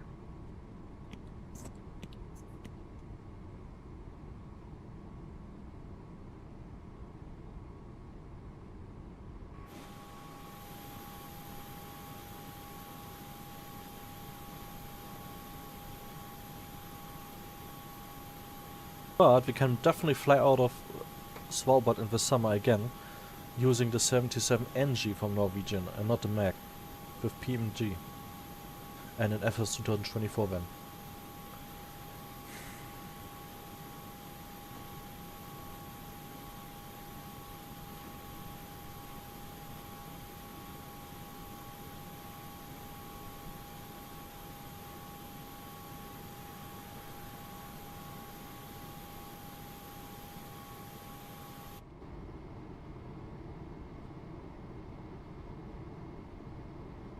Nope, I'm not flying the 787 in FSS. I used to try out the mod, the 787 mod. What was it called again? I don't know anymore, but yeah, it was okay, but it's also not... yeah, it could be also better from the fidelity. I'm really used to like high fidelity aircrafts, and if I see like inaccuracies a lot, for me then a no-go, to be honest. Ryzen 777, but I don't know how much better they got in the last year. I didn't fly it for 1 or 2 years or something, so maybe they got also much better. But yeah, it would be nice to have like a really steady level 787, like it's coming out from this new developer which is making 787. Or I flight a 787 quality wings. We did some weeks ago a PVD flight.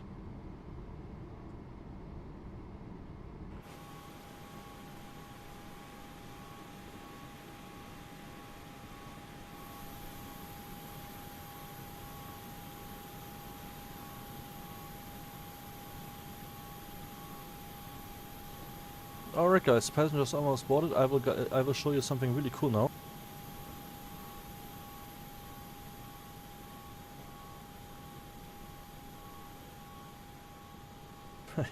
yeah, that's the problem with a lot of planes in FS 2024 and 20. The physics, if it's not like adapted to the sim, the physics often like really paper plane style. So I will show you something really cool now. Let me put the weather to sunny. And now, check out this one. Check out the sun. I will go like 24 hours around.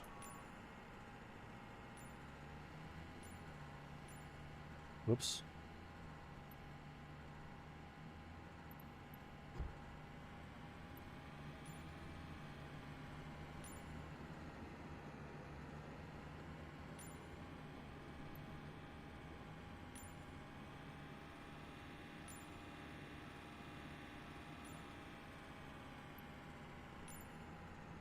And you will see the sun is never going down here in 24 hours.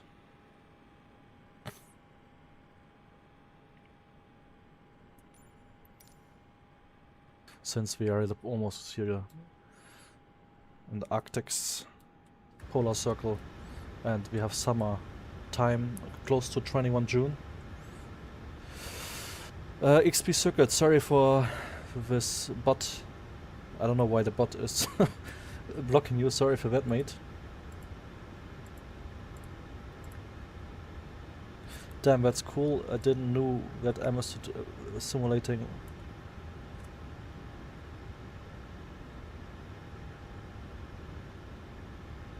It's because you used high letters, you used big letters, that's why. I just copied your comment again back here.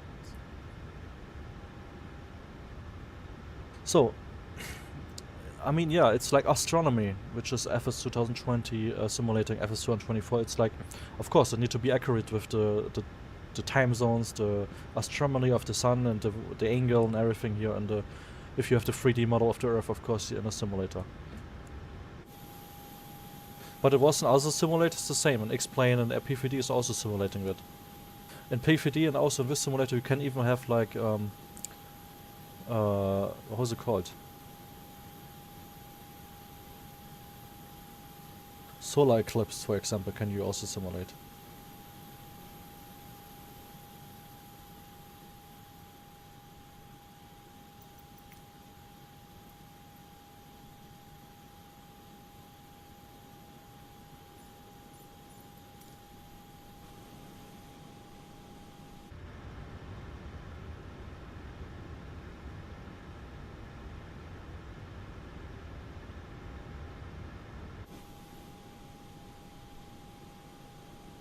The next flight? Ooh, probably tomorrow already. I have some time. Not sure yet, but probably yes. Today was a little bit longer stream since we do 2 flights. The stream is going since 6 hours and 46 minutes already. Yeah. Unfortunately, I forgot to record the landing, unfortunately, guys, so we're gonna see the replay.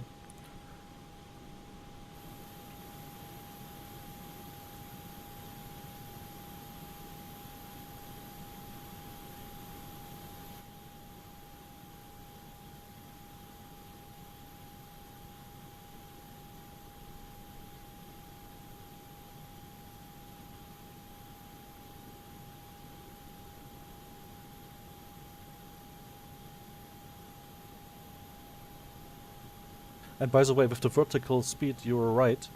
And with stress, I just forgot in a moment that you actually need to set the altitude down. Of course, I know this normally, but yeah, I was it with the stress there. But thanks for reminding me that, by the way. But still strange that the approach mode didn't work on this RMP approach, and also before in the ILS in Oslo. Not sure if there's a bug here in the 77 MAX on our flight today.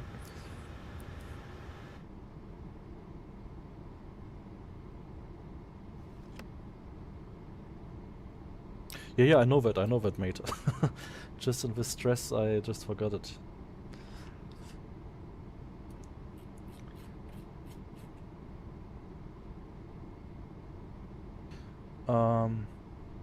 Yeah.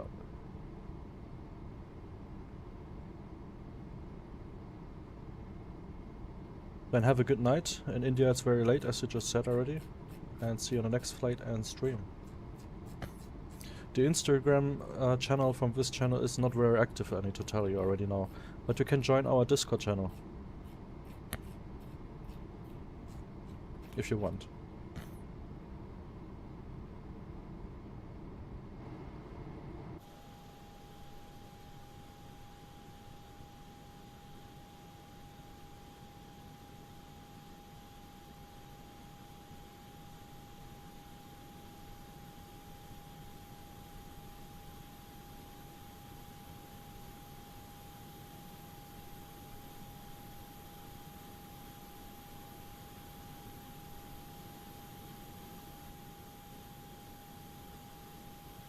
Good night, mate.